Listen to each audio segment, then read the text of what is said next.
वह व्यक्ति स्पष्ट रूप से एक अत्यंत दुर्लभ दोहरे पेशे डुअल क्लास वाला था। लेकिन परिणाम यह हुआ कि उसने सबसे निचले स्तर का डबल पेशा जागृत किया। इसने कक्षा में उसके कट्टर दुश्मन को मौके पर ही सुअर की तरह हंसा दिया। लेकिन केवल जियान यान ही जानता था कि उसने जो जागृत किया था वह भाग्य बदल देने वाला एक दिव्य कौशल था।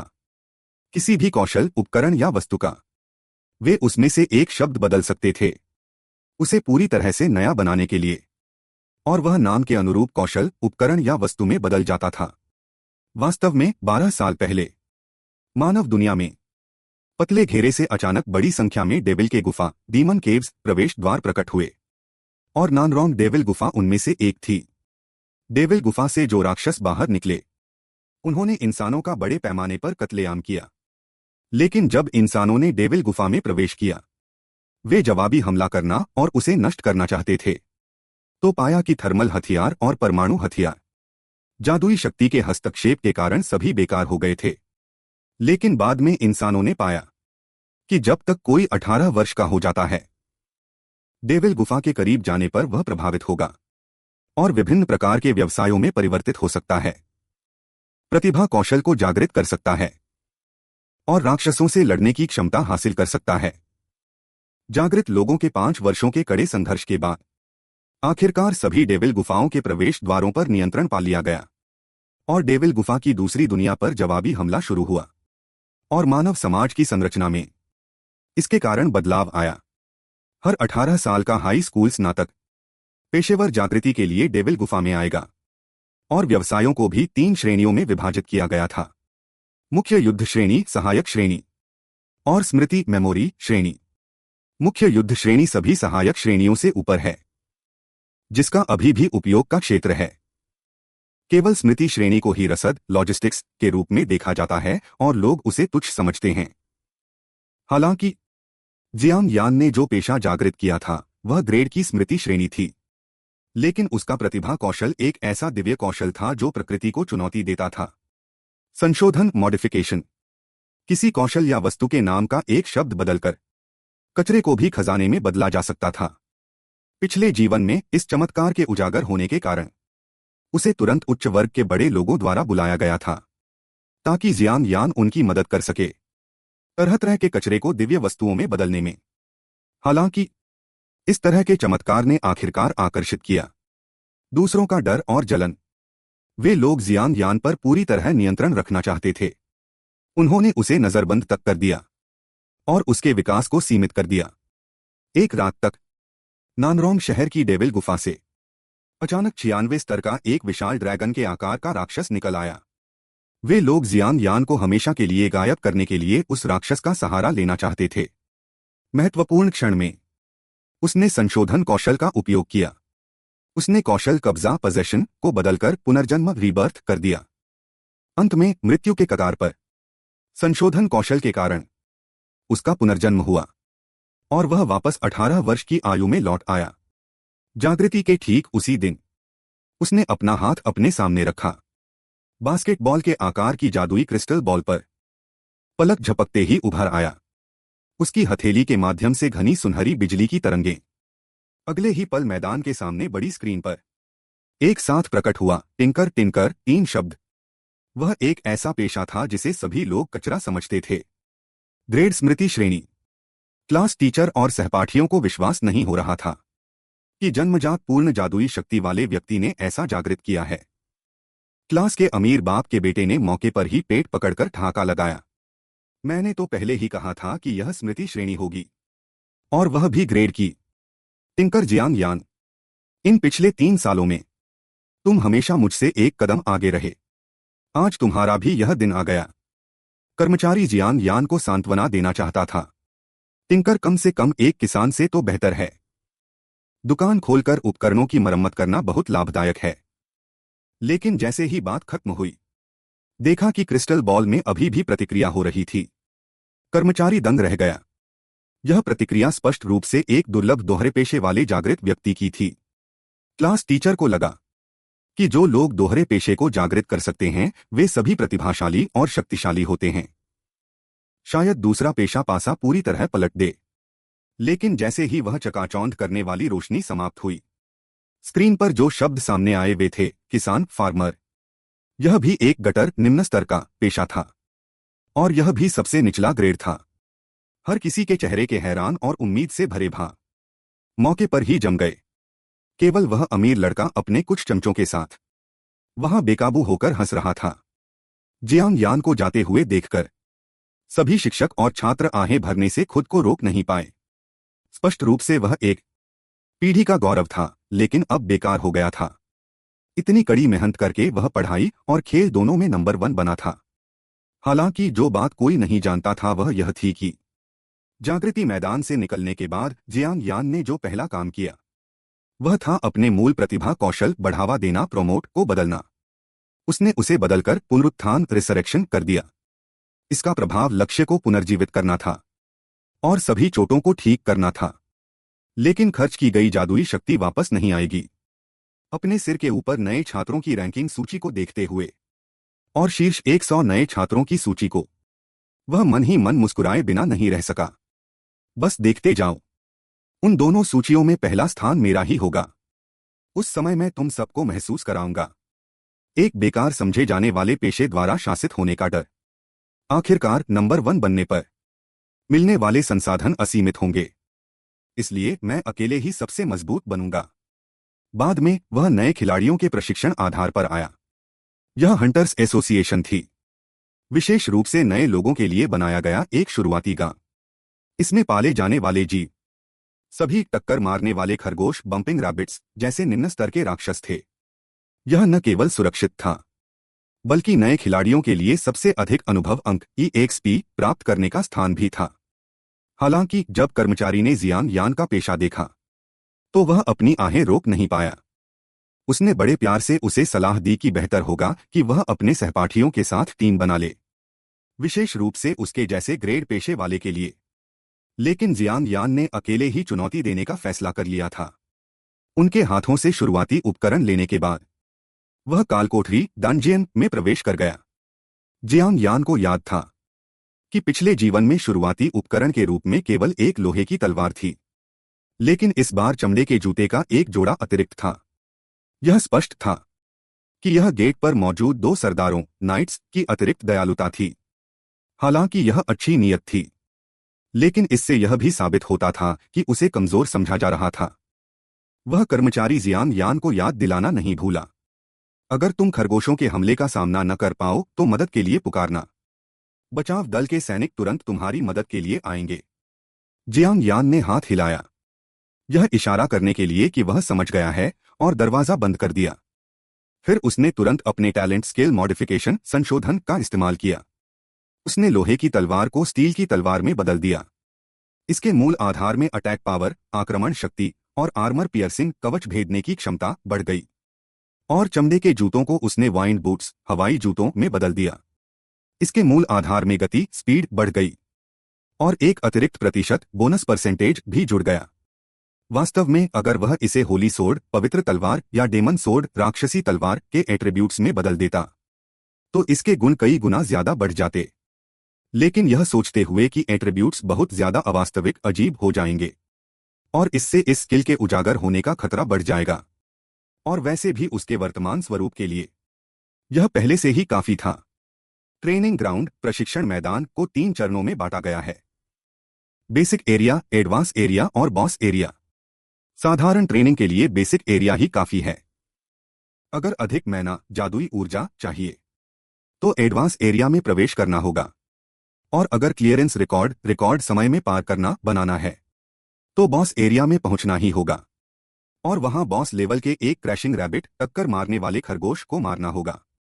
इस समय जियांग यान का लक्ष्य यहां लेवल 5 तक पहुंचना है। उसे कम से कम 100 क्रैशिंग रैबिट्स को मारना होगा।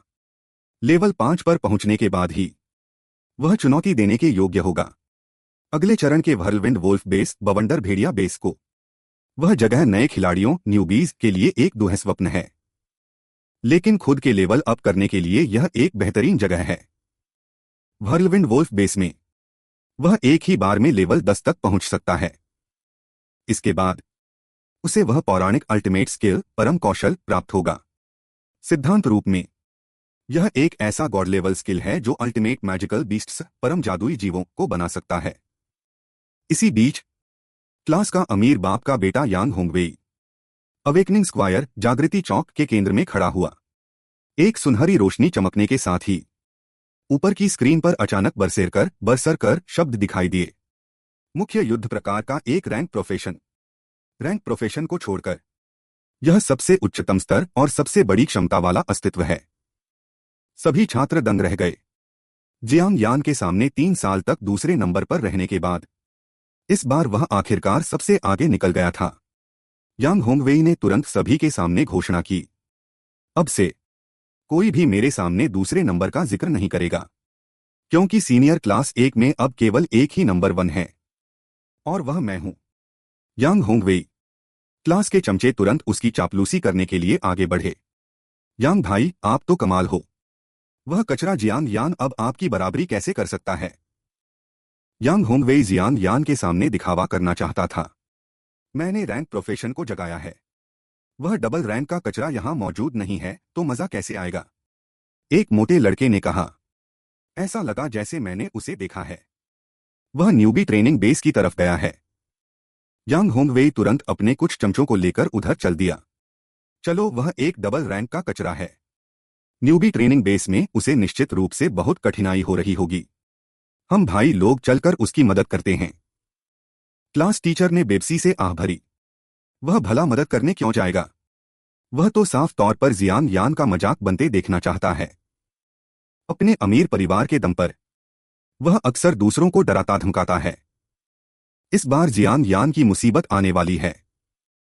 वह बच्चा किसी भी अन्य व्यक्ति से अधिक मेहनत करता है।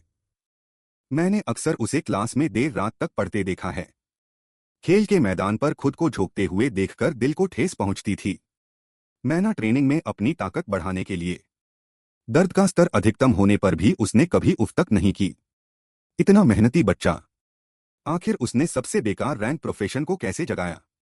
केवल बगल की क्लास 9 के वांग किंगफिंग को पूरा भरोसा था, मेरे पुराने प्रतिद्वंद्वी के रूप में। भले ही यह केवल एक रैंक प्रोफेशन हो, यह उसकी ग्रोथ विकास को नहीं रोक सकता। मुझसे बेहतर कोई नहीं जानता कि वह कितनी जान लगाता है। हाई स्कूल के पहले साल के फाइनल में उस लड़के ने मुझे पूरी तरह से प्रभावित किया था। उसकी क्लास का वह दूसरे नंबर का यांग होंगवेई गड़बड़ी करना चाहता है। मैं भी चलकर देखता हूं। जिस प्रतिद्वंद्वी को मैंने स्वीकार किया है उसे केवल मैं ही हरा और अपमानित कर सकता हूं। किसकी हिम्मत है जो उसे छुए? तो फिर कोशिश करके देख ले। उसने रैबिट किंग खरगोशों के राजा के स्किल के नाम में थोड़ा सा बदलाव किया था। उसने फ्लेम हेडबट आग का सिर मारना को फ्लेम हेड एक्सप्लोशन आग से सिर का फटना में बदल दिया। अगले ही सेकंड रैबिट किंग स्केल के खुद ब खुद फटने के कारण मौके पर ही मारा गया। एक शब्द के अंतर ने जियांग यान को बॉस को एक ही झटके में मारने, वन शॉट करने में मदद की और वह लेवल 5 पर पहुंच गया। और इसके अलावा केवल 36 मिनट के समय में उसने डंग का क्लियरेंस रिकॉर्ड भी तोड़ दिया। आपको बता दें, पिछली बार का क्लियरेंस रिकॉर्ड 1 घंटा 17 मिनट था। उसने समय को आधे से भी कम कर दिया था। यांग होंगवेई को किसी भी तरह से विश्वास नहीं हो रहा था। एक डबल रैंक प्रोफेशन वाला इतनी जल्दी डंग कैसे पार कर सकता है? उसने निश्चित रूप से धोखाधड़ी चीटिंग की है। धोखाधड़ी के जरिए न्यूबी ट्रेनिंग बेस को पार करने से उसकी बदनामी होगी और प्रतिष्ठा बर्बाद हो जाएगी। मुझे यांग होंगवेई को उसके इस झूठे मुखौटे को उतारने दो। इसी बीच जियांग यान अपनी स्थिति को बहाल करने, रिकवर करने के लिए पोजीशन स्किल कब्जा करने के कौशल का उपयोग कर रहा था और इसके बाद वह अगले चरण के न्यूबी ट्रेनिंग बेस की ओर बढ़ गया। अगले स्तर का बॉस इस वाले से कहीं अधिक मजबूत है। व्हर्लविंड वोल्फ किंग बवंडर भेड़िया राजा। पिछले जीवन में उसने मुझे बहुत कष्ट दिया था। इस जीवन में अब समय आ गया है कि मैं तुमसे सूद समेत बदला लूं। इसके बाद वह नए खिलाड़ियों के कसाईखाने व्हर्लविंड वोल्फ बेस में आया। यहां के सामान्य भेड़िए लेवल 6 से 9 के होते हैं और वोल्फ किंग तो लेवल 10 जितना ऊंचा होता है, जबकि यहां आने वाले नए खिलाड़ी आमतौर पर केवल लेवल 5 के होते हैं। सामान्य नए छात्र अगर इस बेस को चुनते हैं तो वे सिर्फ पिटने के लिए आते हैं। व्हर्लविंड वोल्फ की ताकत कल्पना से कहीं अधिक भयानक है, लेकिन उच्च जोखिम होने के साथ साथ इस बेस में मुनाफा रिवॉर्ड भी बेहद डरावना यानी बहुत ज्यादा है। अगर कोई इस बेस में टिक सकता है तो वह इस चरण में सबसे अधिक EXP अनुभव अंक प्राप्त कर सकता है। वोल्फ किंग को हराने पर इसे पार करने के बाद आप एक ही बार में सीधे लेवल 10 पर पहुंच सकते हैं। आपको पता होना चाहिए कि नए छात्रों को लेवल 10 तक पहुंचने के लिए आमतौर पर 10 दिनों का समय लगता है, लेकिन इसे एक बार पार करने पर इस बेस से सीधे लेवल 10 पर पहुंचा जा सकता है। इसके साथ ही आप अपना दूसरा टैलेंट स्केल भी जगा सकते हैं और अकेले जंगली इलाकों में जाकर लेवल अप करने की अनुमति परमिशन भी पा सकते हैं। इसलिए जितनी जल्दी इसे पार किया जाए उतना ही अच्छा है। हालांकि जब जियान यान ने अपना आवेदन एप्लीकेशन जमा किया तो गेट पर खड़े कर्मचारी ने उसे हिकारत तिरस्कार से देखा। छात्र, क्या तुम सच में अकेले इस बेस को चुनौती देना चाहते हो? आमतौर पर यहाँ लेवल 8 या 9 के नए छात्र आते हैं और यहाँ आने की हिम्मत करने के लिए भी उन्हें 6 लोगों की टीम की आवश्यकता होती है। पहले एक प्रतिभाशाली नया छात्र भी था जिसने रैंक प्रोफेशन जगाया था। वह भी ऐसा ही करना चाहता था और अंत में वह गंभीर रूप से घायल हो गया, यहां तक कि वह कॉलेज प्रवेश परीक्षा गाओकाओ में भी शामिल नहीं हो सका। तुम जैसे डबल रैंक के कचरे क्या अंदर जाकर जान देना चाहते हो? जियांग यान ने संकेत दिया कि उसने अपना मन बना लिया है। वरिष्ठ सीनियर, आपकी चिंता के लिए धन्यवाद। लेकिन जैसे ही उसकी बात खत्म हुई, मुख्य दरवाजा खुल गया। उस व्यक्ति ने उपहास करते हुए कहा, तुम्हारी परवाह किसे है? तुम खुद मौत को दावत दे रहे हो। मैं तुम्हें रोकने नहीं जा रहा हूं। झांग यान ने एक शब्द भी नहीं कहा, अपने जोड़ों को थोड़ा हिलाया और डंग डार्क गेम जोन के अंदर चला गया। अब वह सड़क के आवारा कुत्तों के भौंकने की वजह से खुद को मजबूत बनाने के अपने कदमों को नहीं रोकेगा। वह आदमी ऊपर की मंजिल पर खड़ा होकर डबल रैंक का मजाक उड़ा रहा था। यह सचमुच दुनिया का दुर्लभतम शीर्ष कचरा है। इस तरह बिना सोचे समझे अंदर घुस गया। क्या यह खुद को कोई जीनियस समझता है? अपनी औकात न जानने वाला बेवकूफ। लेकिन इस समय जियांग यान बवंडर भेड़ियों साइक्लोन वोल्व्स के झुंड के बीच घूम रहा था। केवल साधारण वार से ही उसने अनगिनत भेड़ियों को मार डाला। इस दृश्य ने उस आदमी को सीधे अपनी जगह पर स्तब्ध शॉक कर दिया। यह सही नहीं है। उसने तो अपनी क्लास ट्रांसफर की टैलेंट स्केल का इस्तेमाल तक नहीं किया। क्या वह लड़का वाकई में कोई जीनियस है? न जाने कितना समय बीत गया। जियांग यान द्वारा मारे गए बवंडर भेड़ियों की लाशों से जमीन पर एक छोटी सी पहाड़ी खड़ी हो गई थी। उस आदमी को एहसास हुआ कि यह लड़का सचमुच एक जीनियस है। मैं अब यहां नहीं रुक सकता। मैंने अभी अभी उसका मजाक उड़ाया था। अगर वह बाहर आया और उसने मुझे देखा तो वह निश्चित रूप से मुझे अपमानित करेगा।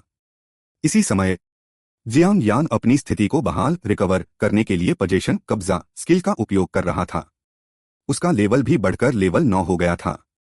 बवंडर भेड़िए टकराने वाले खरगोशों क्रशिंग रैबिट्स की तुलना में कई गुना अधिक मजबूत थे। चाहे गति हो, ताकत हो या बुद्धिमत्ता, वे पूरी तरह से एक अलग ही स्तर पर थे।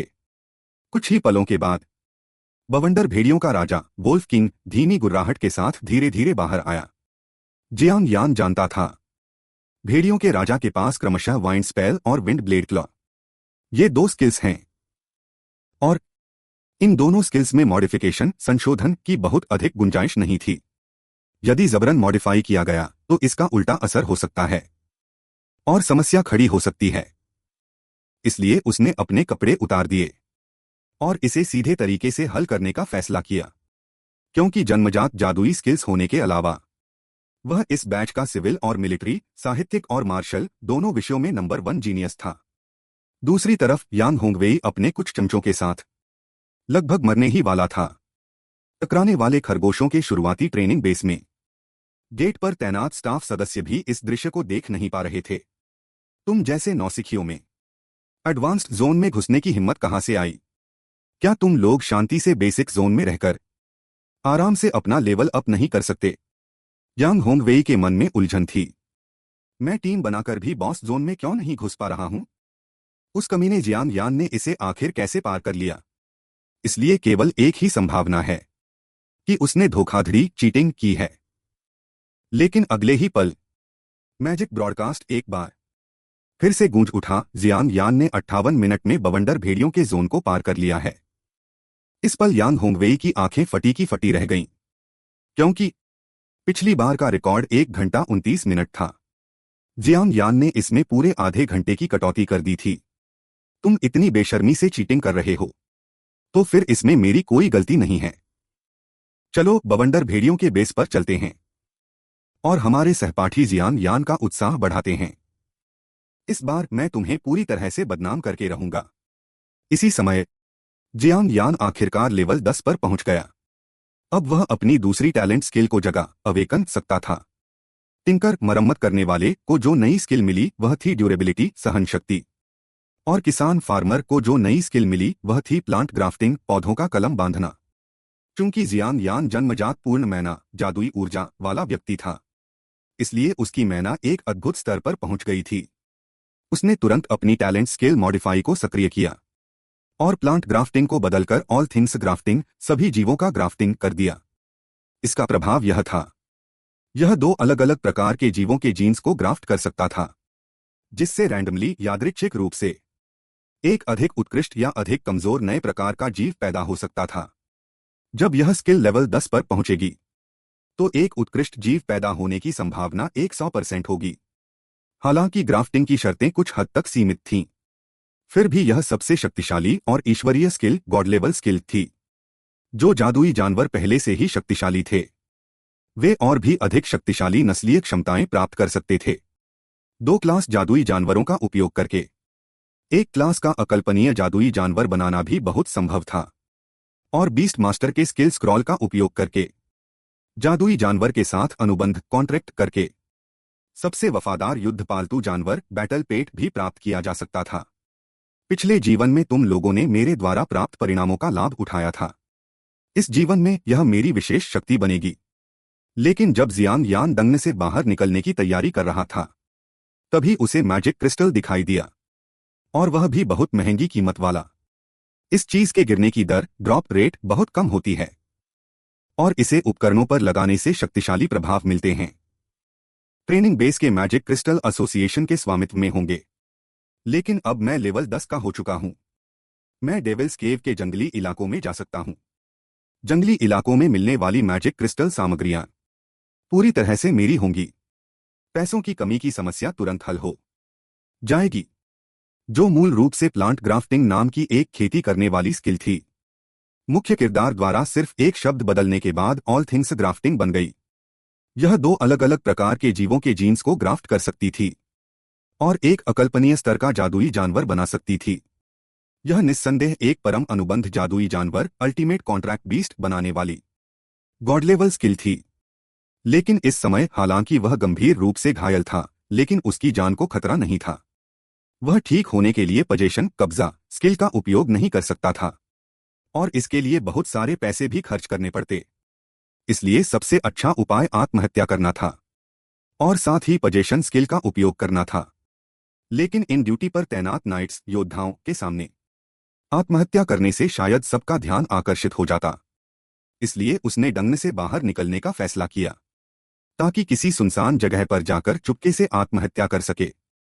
जैसे ही वह शुरुआती ट्रेनिंग बेस से बाहर आया, उसने पाया कि बेस का गेट पहले से ही लोगों से खचाखच भरा हुआ था। ये सभी लोग उसके द्वारा लगातार डंगन रिकॉर्ड तोड़े जाने की वजह से आकर्षित होकर आए हाई स्कूल के 3रे वर्ष के छात्र थे।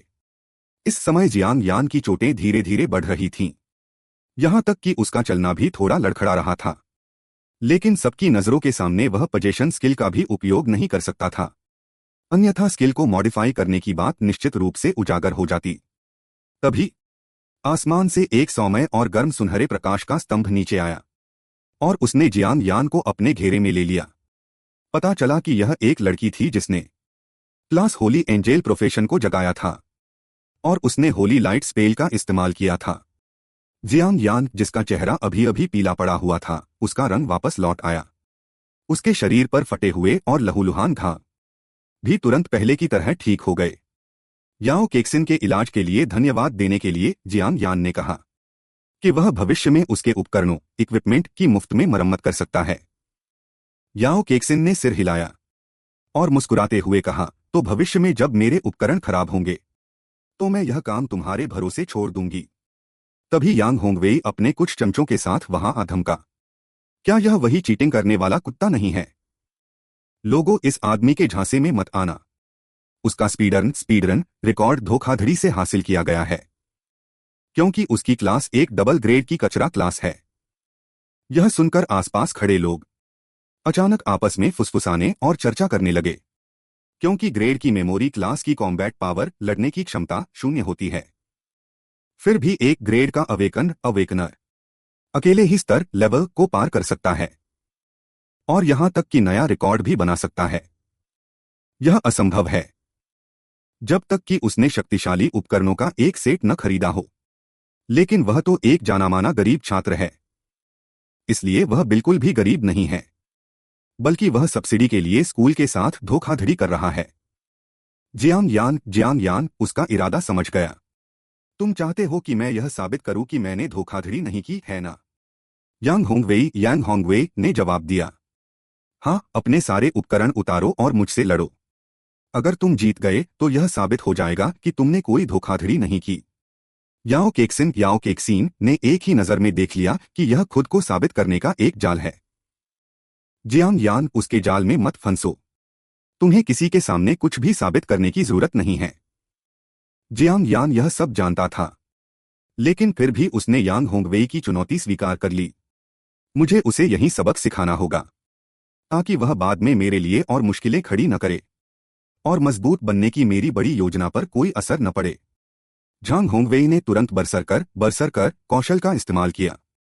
फ्यूरियस होने पर हर मिनट जीवन शक्ति HP कम होती है, लेकिन ताकत, गति और रक्षा सभी बढ़ जाते हैं। जियांग यान, मैं तुम्हें इतना मारूंगा कि तुम्हारे दांत टूट जाएंगे और तुम्हारे इस पाखंडी चेहरे का मुखौटा पूरी तरह से उतार दूंगा। जियांग यान ने उसे ऐसे देखा जैसे किसी मूर्ख को देख रहा हो। काफी दमदार अंदाज है।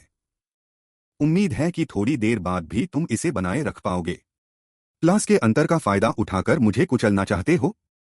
कितने दुख की बात है। तुम्हारी क्लास ही तुम्हारा सबसे बड़ा सहारा है, लेकिन मेरे लिए यह सिर्फ सोने पर सुहागा जैसा है। याओ केक्सिन को लगा कि यह पूरी तरह से एक अनुचित, अनफेयर लड़ाई थी। एक ग्रेड की मुख्य लड़ाकू क्लास का उपयोग करना एक ग्रेड की मेमोरी क्लास के खिलाफ।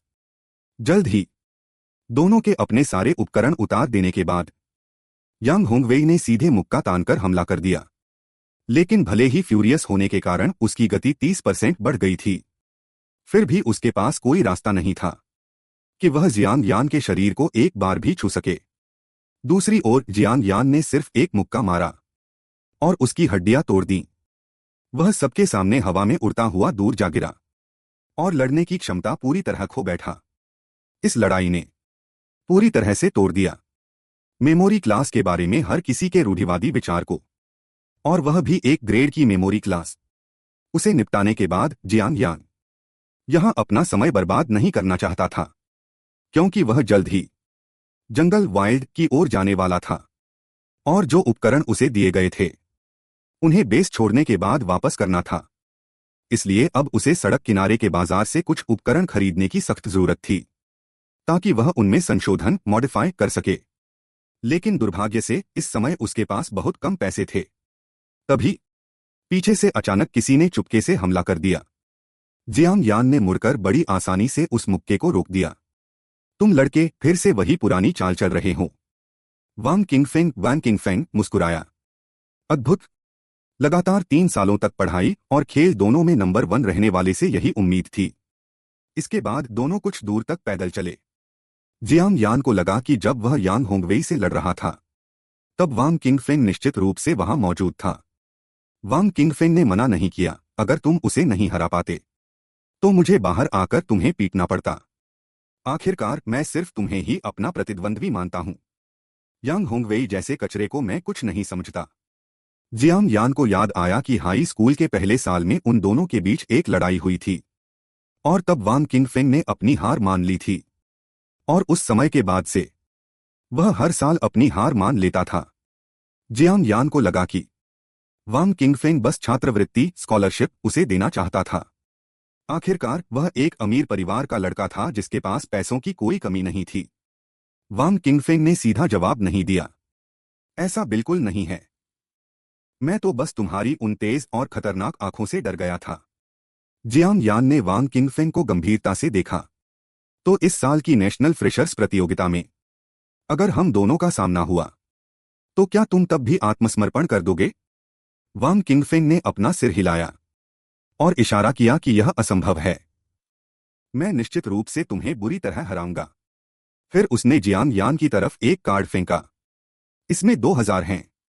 व्हर्लविंड वुल्फ के स्पीडरन की तुम्हारी गाइड खरीदने के लिए। बेशक तुम मुझे बेवकूफ बनाने के लिए इंटरनेट वाली घिसी पिटी गाइड नहीं दे सकते। यह कहकर वह बिना पीछे मुड़े वहां से चला गया। जियांग यान ने चुपचाप इस उपकार को याद रखा और कसम खाई कि भविष्य में वह इसे 10 गुना करके लौटाएगा। वांग किंगफेंग द्वारा दिए गए 2000 युआन के साथ जियांग यान तुरंत सड़क किनारे के एक प्रसिद्ध चोर बाजार में पहुंच गया। उसकी यादों में यह सबसे सस्ता स्ट्रीट मार्केट था, लेकिन यहां बेची जाने वाली चीजें बहुत ही साधारण थीं, इसलिए किसी बहुत कीमती चीज के मिलने की संभावना कम थी। जियांग यान कम ग्रेड के हथियार बेचने वाले एक स्टॉल के सामने रुक गया।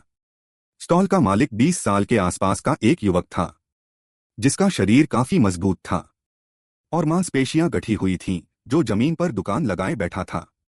वह बिल्कुल नए हथियार और उपकरण बेच रहा था और साथ ही बहुत से पुराने सेकंड हैंड सामान भी थे। उनमें से एक डीमन फॉलन सेबर जिसमें व्हर्लविंड वुल्फ का मैजिक क्रिस्टल जड़ा हुआ था। उसने जियांग यान का ध्यान खींचा। स्टॉल मालिक ने सीधे 18,000 की कीमत मांगी। फिक्स्ड प्राइस, तय कीमत। अगर इसकी ड्यूरेबिलिटी मजबूती पूरी होती तो यह कम से कम 25,000 में बिकती। जियांग यान चाहे जितनी भी सौदेबाजी करता, वह इसे नहीं खरीद सकता था। इसलिए उसने सहजता से पास में रखी ब्लू स्टील स्वॉर्ड के बारे में पूछा। क्योंकि उसमें व्हर्लविंड वुल्फ का मैजिक क्रिस्टल नहीं लगा था, इसलिए उसकी कीमत केवल 5,000 रखी गई थी। जियांग यान ने इसे मुफ्त में पाने की योजना बनाई। अगर मैं तुम्हारे लिए इस डेमन फॉलन सेबर को ठीक कर दूं, तो क्या तुम मुझे यह ब्लू स्टील स्वॉर्ड मुफ्त में दे दोगे? कैसा रहेगा? इस बात ने मालिक को सचमुच हैरान कर दिया। क्या तुम्हारे पास वाकई यह हुनर है? वास्तव में जियांग यान का लक्ष्य शुरू से ही डेमन फॉलन सेबर नहीं था, बल्कि उसके पास रखी यह ब्लू स्टील स्वॉर्ड थी। आखिरकार उसके पास संशोधन मॉडिफिकेशन का कौशल था। इस ब्लू स्टील स्वॉर्ड को उस पौराणिक प्रसिद्ध सेनापति के हथियार में बदला जा सकता था। यह एक क्षतिग्रस्त ड्यूरेबिलिटी वाली डेमन फॉलन सेबर थी। अगर मुख्य किरदार इसे पूरी तरह से ठीक कर सकता तो स्टॉल मालिक उसे टियर 1 क्वालिटी की ब्लू स्टील स्वॉर्ड देने के लिए तैयार था। लेकिन जैसे ही जियांग यान ने दिखाया अपना ग्रेड का मेमोरी क्लास ड्यूरेबिलिटी कौशल, स्टॉल मालिक निराश होकर खड़ा हो गया, क्योंकि वह खुद भी एक मेमोरी क्लास से था और वह भी एक ग्रेड का लोहार ब्लैकस्मिथ। मैं हथियारों को तुमसे बेहतर समझता हूं, लेकिन मैं भी इस बात की गारंटी नहीं दे सकता कि डेमन फॉलन सेबर की ड्यूरेबिलिटी को वापस ठीक किया जा सकता है। यह देखकर कि तुम एक छात्र हो, मैं तुम्हें कुछ और बातें बता देता हूं। एक बार जब हथियार की ड्यूरेबिलिटी टिकाऊपन शून्य हो जाती है तो वह टूट जाता है, और ड्यूरेबिलिटी को ठीक करने के लिए हथियार की बनावट को समझना पड़ता है। हथियार के अंदर की जादुई शक्ति को समझना पड़ता है और उसे फिर से मरम्मत करना पड़ता है। अगर मरम्मत एक बार विफल हो गई तो ड्यूरेबिलिटी और भी कम हो जाएगी। इसलिए अगर मरम्मत विफल रही तो मैं चाहता हूं कि तुम मुझे 18,000 का मुआवजा दो। ठीक इसी समय याओ केक्सिन वहीं से गुजर रही थी और उसने यह पूरी प्रक्रिया देखी। उस फेरी वाले की बात सही थी। यहां तक कि मेरे गिल्ड के रैंक के प्रोफेशनल्स भी हथियार की ड्यूरेबिलिटी को इतनी आसानी से ठीक नहीं कर सकते। लेकिन जियांग यान ने ज्यादा कुछ नहीं समझाया। उसने बस चुपचाप दुकानदार के हाथ से डेमन फॉल ब्लेड मोयुन चाकू ले लिया। वे यह नहीं जानते थे कि जियांग यान ने अपने पिछले जीवन में बड़े बड़े लोगों के लिए जो हथियार ठीक किए थे, वे सभी रैंक और यहां तक कि रैंक के जादुई खजाने ट्रेजर थे।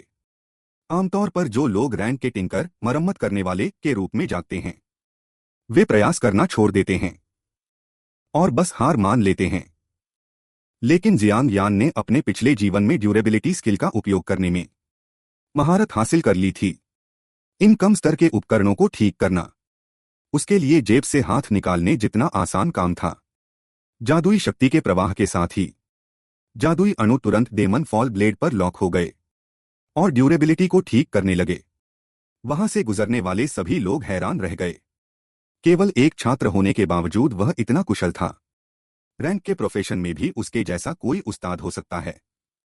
याओ केक्सिन को लगा था कि पिछली बार जियांग यान ने जो उपकरण ठीक करने की बात कही थी वह सिर्फ औपचारिकता थी, लेकिन उसने नहीं सोचा था कि वह वास्तव में यह कर सकता है। कुछ ही देर में 100% ड्यूरेबिलिटी वाला डेमन फॉल ब्लेड सबके सामने था। दुकानदार हैरान रह गया और बोला, भाई, मेरी आंखें धोखा खा गईं। तुम सचमुच एक जीनियस हो। वह डेमन फॉल ब्लेड की मरम्मत से बेहद संतुष्ट था और उसने खुशी खुशी ब्लू स्टील सोर्ड जियांग यान को दे दी। हालांकि यह केवल 5000 की कीमत का एक टियर 1 हथियार था, लेकिन इसके बाद उसे बस एक अक्षर बदलना था और यह सीधे एक छद्मदिव्य हथियार स्यूडो डिवाइन वेपन बन जाएगा। ब्लू स्टील सोर्ड का नाम बदलकर किंग गैंग स्वॉर्ड करना था। वह तो प्राचीन कथाओं की प्रसिद्ध तलवार है जिसे उस दिव्य सेनापति ने धारण किया था जो अकेले ही दुश्मनों की सेना में 7 बार अंदर बाहर घुसकर लड़ा था। अब जब हथियार मिल गया था तो उसकी जेब के 2000 रुपए बच सकते थे। आखिर यूनिवर्सिटी जाने के लिए अभी ट्यूशन फीस की एक बड़ी रकम चुकानी थी और माता पिता के निधन के कारण जियांग यान की बहन अभी तक उस सदमे से बाहर नहीं आ पाई थी। हालांकि भविष्य में वह एक असाधारण प्रोफेशनल बनने वाली थी, लेकिन अभी वह केवल एक अंतर्मुखी ऑटिस्टिक छोटी बच्ची थी। इसलिए उसने यूनिवर्सिटी जाने से पहले अपनी बहन के लिए कुछ ज्यादा खर्चे के पैसे जुटाने का फैसला किया। याओ केक्सिन ने अचानक जियांग यान को आवाज दी, स्टूडेंट जियांग यान, क्या मैं तुम्हें खुद को लेवल अप कराने के लिए हायर काम पर रख कर सकती हूँ? अगर तुम सहमत हो तो मैं तुम्हें 50,000 दे सकती हूँ। बस मुझे लेवल 10 तक पहुंचा दो। जियांग यान ने तुरंत हाँ कर दी। वह भी इसी चिंता में था कि पैसे कहां से लाए जाएं। और यहां तो मौका खुद चलकर उसके पास आ गया था। याओ केक्सिन दौड़कर दुकानदार के पास गई। श्रीमान, कृपया वह डेमन फॉल ब्लेड मुझे बेच दीजिए। मुझे यह चाहिए। दुकानदार ने जब देखा कि वह एक छात्रा है तो उसका रवैया थोड़ा उपेक्षापूर्ण था। 25,000। अब इसकी ड्यूरेबिलिटी 100% है। क्या तुम सच में इसे खरीदना चाहती हो? याओ केक्सिन ने बिना मोलभाव किए सीधे 25,000 निकाल कर दे दिए। यह देखकर दुकानदार हक्का बक्का रह गया। Storage ring? तो यह किसी अमीर परिवार की बड़ी बेटी है। फिर उसने बड़ी गंभीरता से उस अमीर लड़की के सामने झुककर माफी मांगी। कृपया इसे स्वीकार करें। जियांग यान सोच रहा था कि लेवल अप करते समय वह याओ केक्सिन के सपोर्ट स्किल्स का उपयोग करके उन बॉसेस को चुनौती दे सकता है जिनसे वह पिछले जीवन में नहीं मिला था और अधिक एक्सपीरियंस पॉइंट्स एक्सपी कमा सकता है। याओ केक्सिन ने अभी अभी वह डेमन फॉल ब्लेड खरीदा ही था कि अगले ही पल उसने इसे जियांग यान को एक तोहफे के रूप में दे दिया। जियांग यान मन ही मन हैरान रह गया। यह तो इसने मेरे लिए ही खरीदा था। यह अमीर लड़की काफी तमीजदार है। वास्तव में याओ केक्सिन ने जियांग यान की मदद केवल लेवलअप के लिए नहीं की थी, बल्कि वह जानबूझकर उससे अच्छे संबंध बनाना चाहती थी। भले ही सामने वाला एक रैंक का प्रोफेशन था, लेकिन उसे हमेशा लगता था कि जियांग यान का भविष्य असीमित है। इसके बाद जियांग यान याओ केक्सिन को लेकर नौसिखिया प्रशिक्षण आधार न्यूबी ट्रेनिंग बेस पर आया। लेवल और उपकरणों के भारी अंतर क्रशिंग एडवांटेज के कारण उन्होंने एक बार फिर चार्जिंग रैबिट का क्लियरेंस रिकॉर्ड तोड़ दिया। इसके बाद उन्होंने वहारविंड वोल्फ भंवर भेड़िया का क्लियरेंस रिकॉर्ड भी तोड़ दिया। याओ केक्सिन भी लेवल 9 पर पहुंच गई। कुछ ही समय में स्क्रीन पर हर तरफ उनकी टीम द्वारा क्लियरेंस रिकॉर्ड तोड़े जाने की जानकारी छा गई। स्क्रीन पर नाम देखकर हर कोई दंग रह गया। क्या यह याओ केक्सिन वही याओ परिवार की बेटी तो नहीं है? देश के टॉप 10 वाणिज्यिक संघों कमर्शियल गिल्ड्स में से एक डाली चैम्बर ऑफ कॉमर्स, उसके मालिक का उपनाम भी याओ ही है। इसी बीच याओ केक्सिन लेवल 10 तक पहुंचने से बस थोड़े से एक्सपीरियंस पॉइंट दूर थी, लेकिन अब वह पूरी तरह से थक चुकी थी।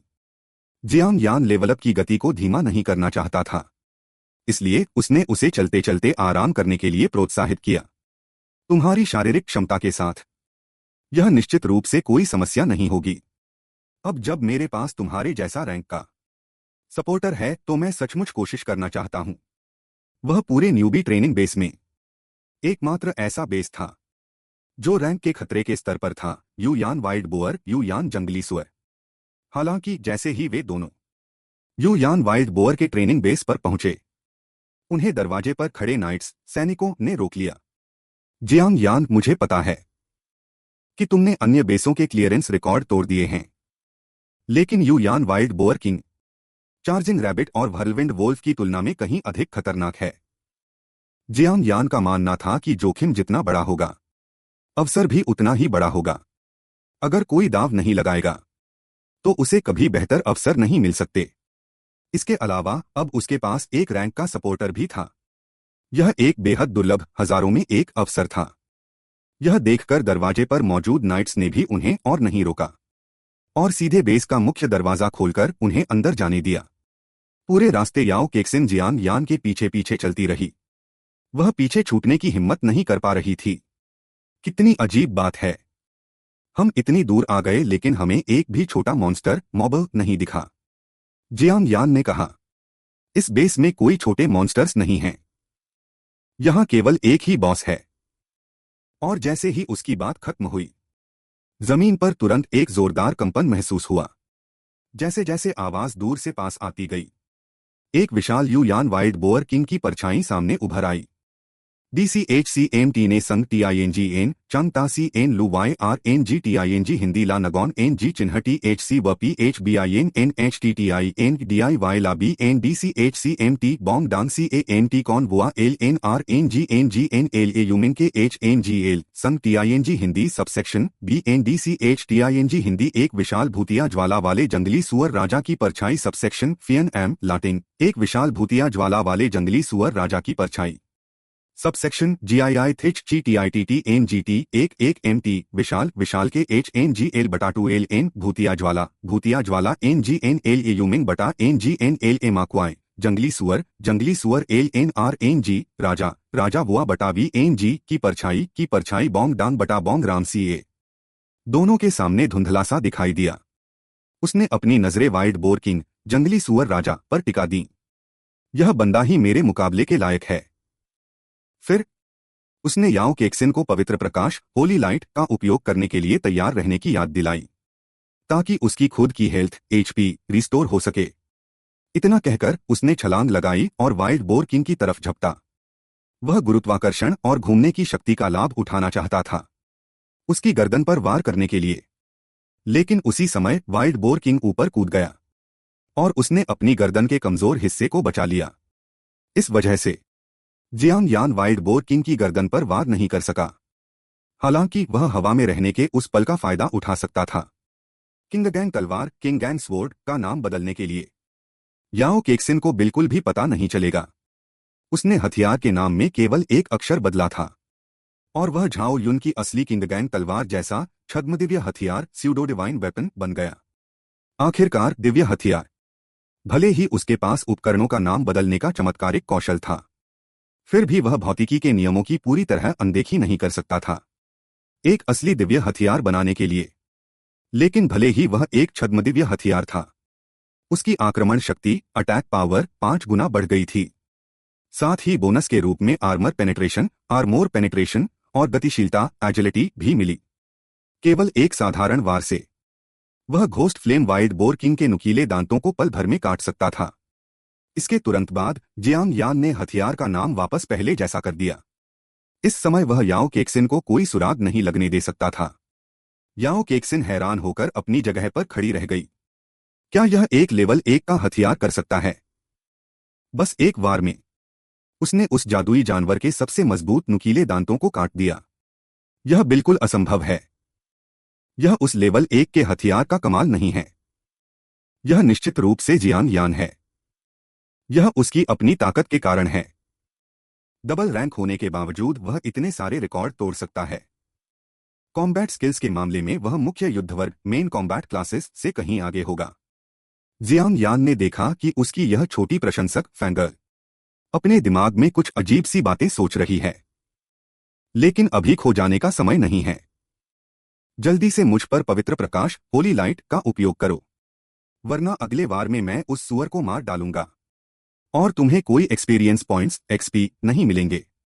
याओ केक्सिन तुरंत होश में आई और उसने तुरंत पवित्र प्रकाश का उपयोग किया। जियांग यान नाम बदलने के कौशल को एक इंस्टेंट कास्ट त्वरित उपयोग की तरह इस्तेमाल करना चाहता था। इसे एक नए आक्रमण के तरीके के रूप में भी इस्तेमाल किया जा सकता था।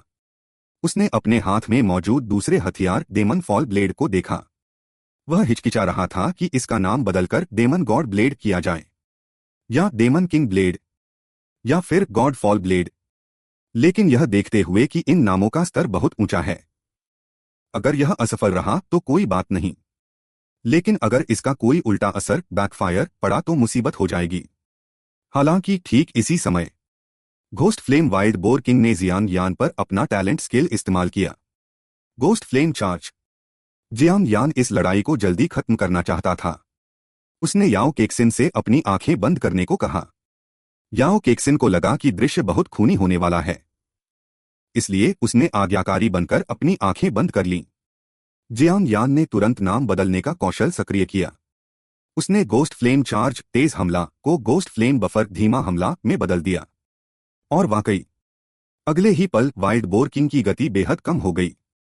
उसकी चलने की रफ्तार एक घोंघे स्नेल जितनी धीमी हो गई थी।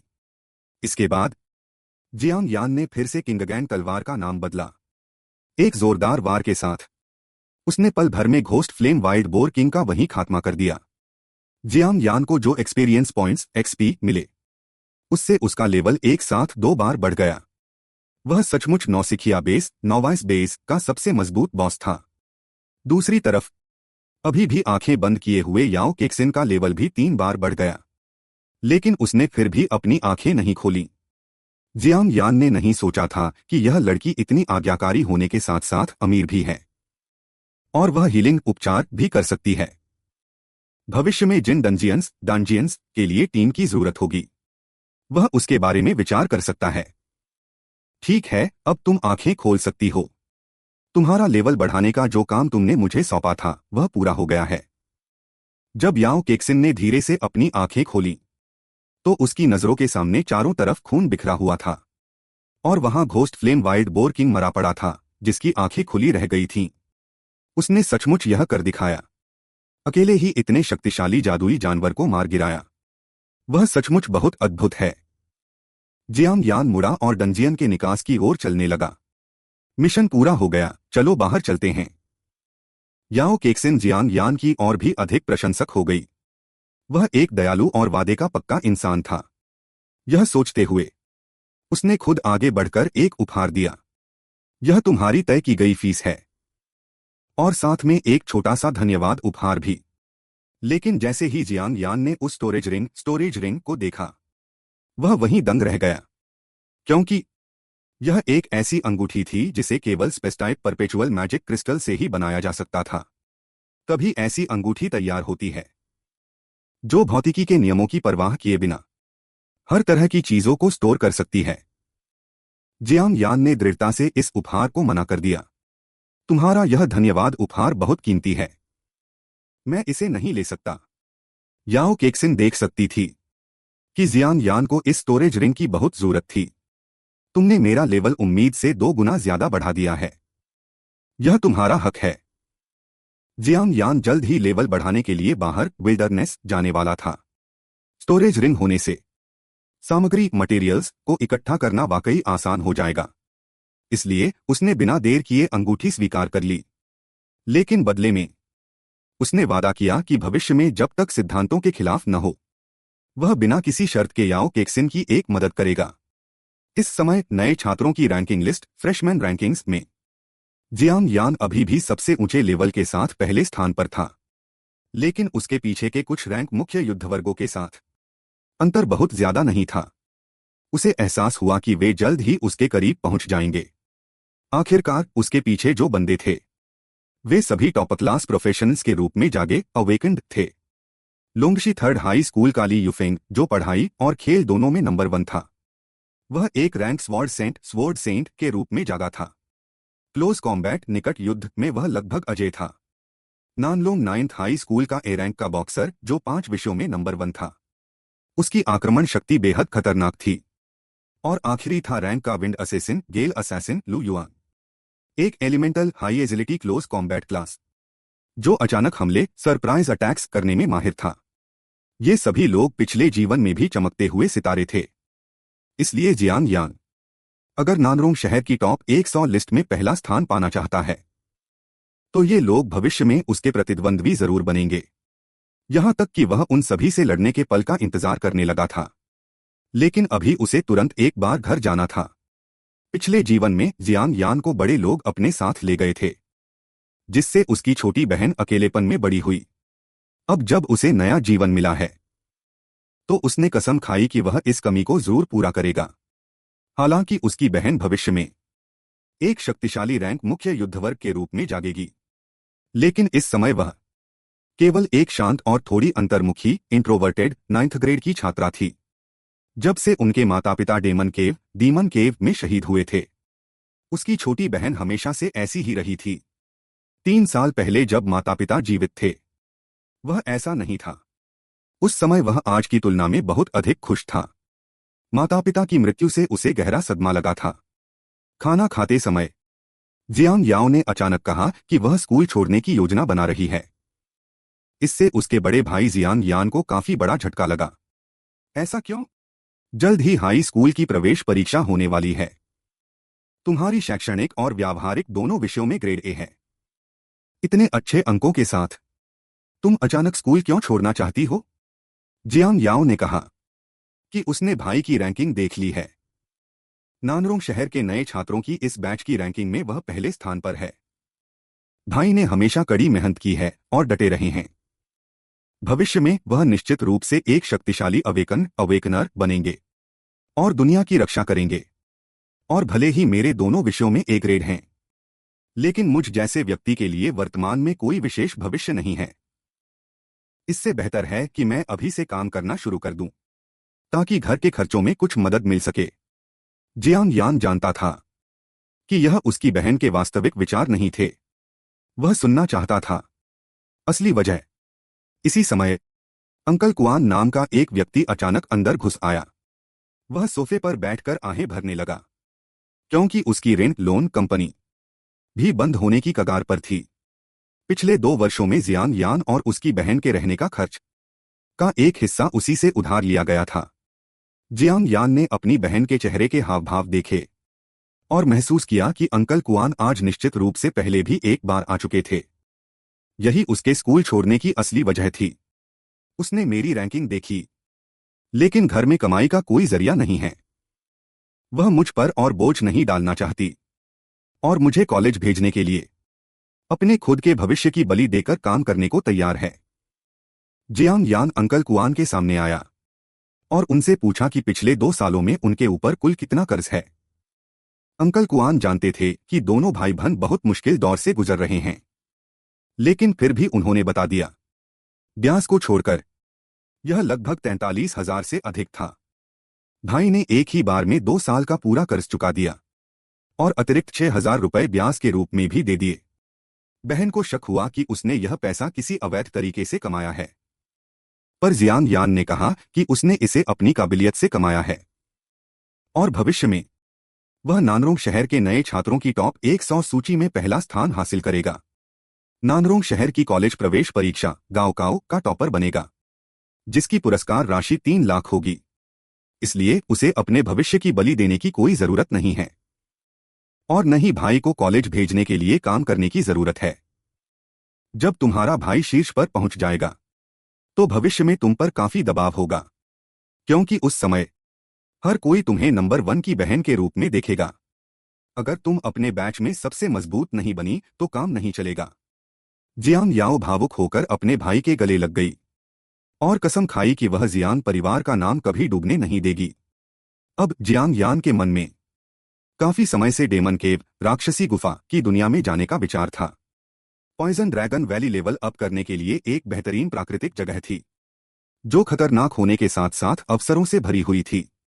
वहां के मॉन्स्टर्स इस चरण में जियांग यान के लिए सबसे तेजी से लेवल अप करने का जरिया थे। ऐसा कहा जाता है कि उस पॉइजन ड्रैगन वैली के सबसे गहरे हिस्से में एक दुर्लभ ड्रैगन के आकार का मॉन्स्टर भी रहता है। अगर वह ड्रैगन का अंडा हथियाने में कामयाब रहा तो उसकी ऑल थिंग्स ग्राफ्टिंग की क्षमता काम आ सकती है, और शायद उसे मैजिक क्रिस्टल भी मिल जाएं, जिन्हें बेचकर वह पैसे कमा सके।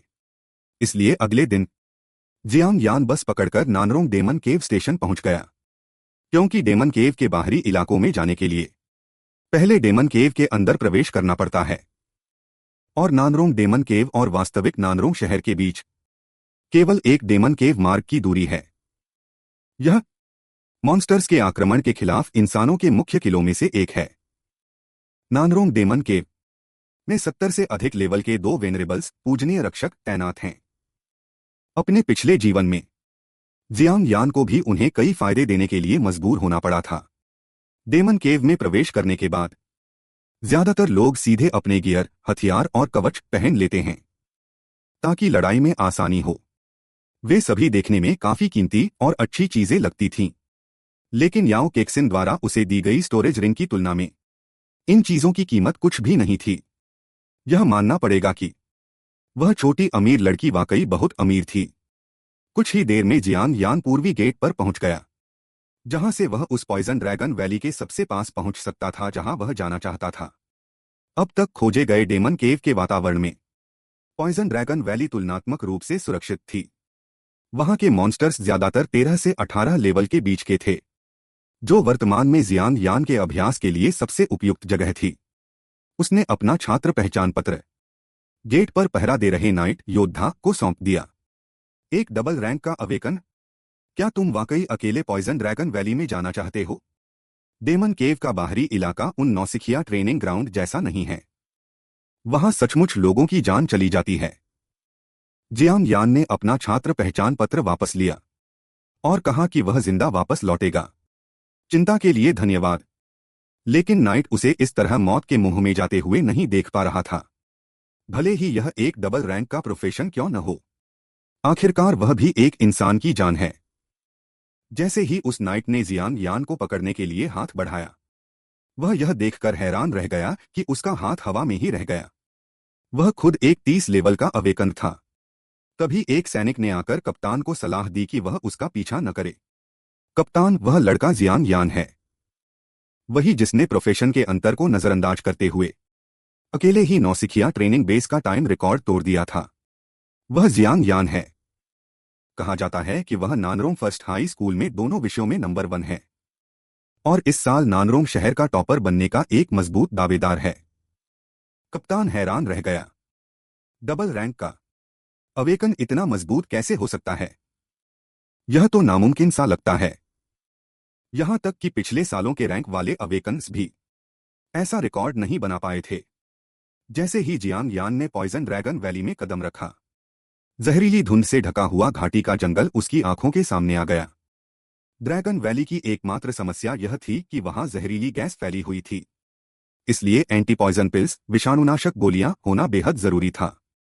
एक एंटी पॉइजन पिल की कीमत 50 युआन थी, और इसका असर केवल 3 घंटे तक रहता था। इसी समय 13 लेवल की 3 जहरीली पंखों वाली छिपकलियां उसे एक्सपीरियंस EXP देने आ गईं। जियांग यान ने अपने हाथ के एक झटके से उन सभी को मार डाला, जिससे उसका लेवल अप प्रोग्रेस अचानक बढ़कर 2.7% हो गया। फिर वह जंगल में और गहरे बढ़ता चला गया।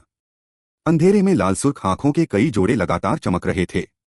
उसने अपने हथियार को बदलकर साइनो steel sword, science steel sword कर लिया, और बड़ी संख्या में विभिन्न प्रकार के जहरीले मॉन्स्टर्स को मार गिराया, जिससे उसका लेवल अचानक बढ़कर 18 हो गया। लेकिन अफसोस की बात थी कि रास्ते में इतने सारे मॉन्स्टर्स को मारने के बाद भी एक भी मैजिक क्रिस्टल प्राप्त नहीं हुआ। मानना पड़ेगा, आज उसकी किस्मत वाकई खराब थी। तभी परछाइयों में से 2 लोग बाहर आए। क्या वे सारे मॉन्स्टर्स तुम्ही ने मारे हैं? सवाल पूछने वाला व्यक्ति नानरोंग 7th हाई स्कूल का रैंक अवेकन लू युआन था। लू यान अवेकनर्स के अमीर और शक्तिशाली लू परिवार का बड़ा बेटा है। जब उसने कोई जवाब नहीं दिया तो दूसरे अनजान चमचे ने देखा। मेरा भाई युआन तुमसे बात कर रहा है, क्या तुम बहरे हो? जियांग यान कुछ देर अवाक रहने के बाद धीरे से खड़ा हुआ। यह मैंने नहीं मारा। तो क्या इसे तुमने मारा है? उस चमचे ने अपनी आस्तीनें ऊपर चढ़ा ली। ऐसा लग रहा था जैसे वह लड़ने के लिए तैयार हो। तुम्हारी इतनी हिम्मत कि तुम मेरे भाई युआन से इस लहजे में बात करो। क्या तुम जानते हो कि मेरा भाई युआन कौन है? इस बीच लू युआन ने आकर उसे रोका। मैं तुम्हें जानता हूं। जियांग यान, तुम्हारे पास अच्छे कौशल स्किल्स हैं। क्या तुम एक टीम बनाने में रुचि रखते हो? यह साफ था कि वह पैसे नहीं देना चाहता था। वह जियांग यान के एक्सपीरियंस पॉइंट्स एक्सपी का मुफ्त में फायदा उठाना चाहता था। उसने सीधे तौर पर मना कर दिया। मुझे कोई दिलचस्पी नहीं है। अलविदा। वह चमचा काफी परेशान और चिढ़ गया। भाई युआन, आपने मुझे उसे सबक सिखाने से क्यों रोका? वह लड़का बहुत ज्यादा घमंडी है। लू युआन को लगा कि एक डबल रैंक का खिलाड़ी अगर यहां तक आ सकता है तो यह साबित करता है कि वह सच में एक टैलेंटेड व्यक्ति है। इंतजार करो। अगली बार जब हम उससे मिलेंगे तो मैं तुम्हें उस पर हमला करने का मौका दूंगा। वह चमचा उम्मीद और उत्साह से भर गया। ठीक है, तब देखते हैं। मैं इस डबल रैंक के कचरे को इतना मारूंगा कि यह अपनी सुध-बुध खो बैठेगा। दूसरी तरफ जियांग यान के पास केवल एक मारक दवा एंटीडोट पिल बची थी। उसने कुछ और मायास्माटोड्स को ढूंढकर मारने की योजना बनाई। लेवल 19 पर पहुंचने के बाद वह बाहर निकल जाएगा। लेकिन वह करीब 1 घंटे तक चलता रहा। फिर भी उसे एक भी दुर्लभ जादुई जानवर रेयर मॉन्स्टर की परछाई तक दिखाई नहीं दी। अफवाहें थीं कि पॉइजन ड्रैगन वैली में शक्तिशाली ड्रैगन प्रकार के जादुई जानवर रहते हैं। लेकिन इस समय उसे उनका कोई नामोनिशान नहीं दिख रहा था। इसी दौरान अचानक एक विशाल जीभ ने हमला कर दिया। जियांग यान तुरंत मुड़ा और हमले से बचा। साथ ही उसने अपनी किंगगैंग तलवार किंगगैंग स्वॉर्ड से जवाबी हमला किया। लेकिन उस जीभ की रक्षात्मक शक्ति डिफेंस आश्चर्यजनक रूप से बहुत अधिक थी। यहां तक कि सब डिवाइन वेपन किंगगैंग तलवार भी उसे काट नहीं सकी। इसके बाद एक विशाल और भारी भरकम आकृति बाहर कूदकर आई। यह पता चला कि वह लेवल 20 का मियास्मा टोड किंग था। उसका मुंह विशाल और जहरीले छालों व ट्यूमर से भरा हुआ था। जियांग यान खुद को सोचने से रोक नहीं पाया। आखिरकार मुझे एक बॉस लेवल का मॉन्स्टर मिल ही गया। आज का मैजिक क्रिस्टल मुझे तुझसे ही मिलेगा। तभी टॉड किंग ने अपने कौशल जायंट स्नेक एंटेंगलमेंट का इस्तेमाल किया। उसकी जीभ एक कोड़े की तरह जियांग यान पर बेरहमी से बरसने लगी। लेकिन जियांग यान ने पहले ही सोच रखा था कि इस कौशल स्किल को कैसे तोड़ना है। उसने जायंट स्नेक एंटेंगलमेंट को संशोधित मॉडिफाई करके जायंट स्नेक रैंडम एंटेंगलमेंट काबू से बाहर होना में बदल दिया। अगले ही पल टॉड किंग की जीभ तुरंत नियंत्रण से बाहर हो गई और उसने खुद को ही उसमें बुरी तरह लपेट लिया। यह देखकर जियांग यान तुरंत हवा में उछला। वह इस मौके का फायदा उठाकर इस जादुई जानवर की जान लेना चाहता था। लेकिन जब किंगगैंग तलवार टॉड किंग के सिर पर लगी तो वह टस से मस नहीं हुई। वह न केवल उसके डिफेंस को तोड़ सकी बल्कि झटके के साथ किंगगैंग तलवार पीछे की ओर उछल गई। क्योंकि मॉडिफिकेशन का टारगेट खुद के लेवल से बहुत ऊंचा था, इसलिए मियास्मा टॉड किंग का जायंट स्नेक एंटेंगलमेंट जल्दी ही अपनी सामान्य स्थिति में लौट आया। उसने जियांग यान को उसकी तलवार समेत एक जोरदार झटका दिया और वह 10 मीटर से अधिक दूर जाकर गिरा। अपने से उच्च लेवल के मॉन्स्टर को चुनौती देने का यही नुकसान है। और किस्मत से इसी समय उसका दाव नाकाम हो गया। यह देखते हुए कि मियास्मा टॉड किंग की जीभ फिर से हमला करने आ रही है, जियांग यान ने किंगगैंग तलवार को वापस रखने का फैसला किया और फिर एक बहुत बड़ा जुआ खेला। उसने अपनी स्टोरेज रिंग से डीमन मीटियोराइट ब्लेड निकाला और मॉडिफिकेशन स्किल का इस्तेमाल किया। उसने डेमन मीटियोराइट ब्लेड को डीमन किंग ब्लेड में बदल दिया। उसने इस शुरुआती हथियार के नाम का सिर्फ एक शब्द बदला था। डेमन मीटियोराइट ब्लेड से इसे डेमन किंग ब्लेड बना दिया था। उसने उम्मीद नहीं की थी कि यह अनजाने में ब्लड स्पिरिट असुरा की 1/10 चेतना को जगा देगा। जियांग यान जानता था कि इस बार संशोधित की गई चीज बहुत खतरनाक और दुष्ट है। उसे समय का सही उपयोग करना होगा और अपने सामने मौजूद टॉड किंग बॉस को जल्द से जल्द मारना होगा। हालांकि उसने बस लापरवाही से डेमन किंग ब्लेड से एक वार किया और उसने उस मोटी चमड़ी वाले मियास्मा टॉड किंग को मौके पर ही 2 टुकड़ों में काट दिया।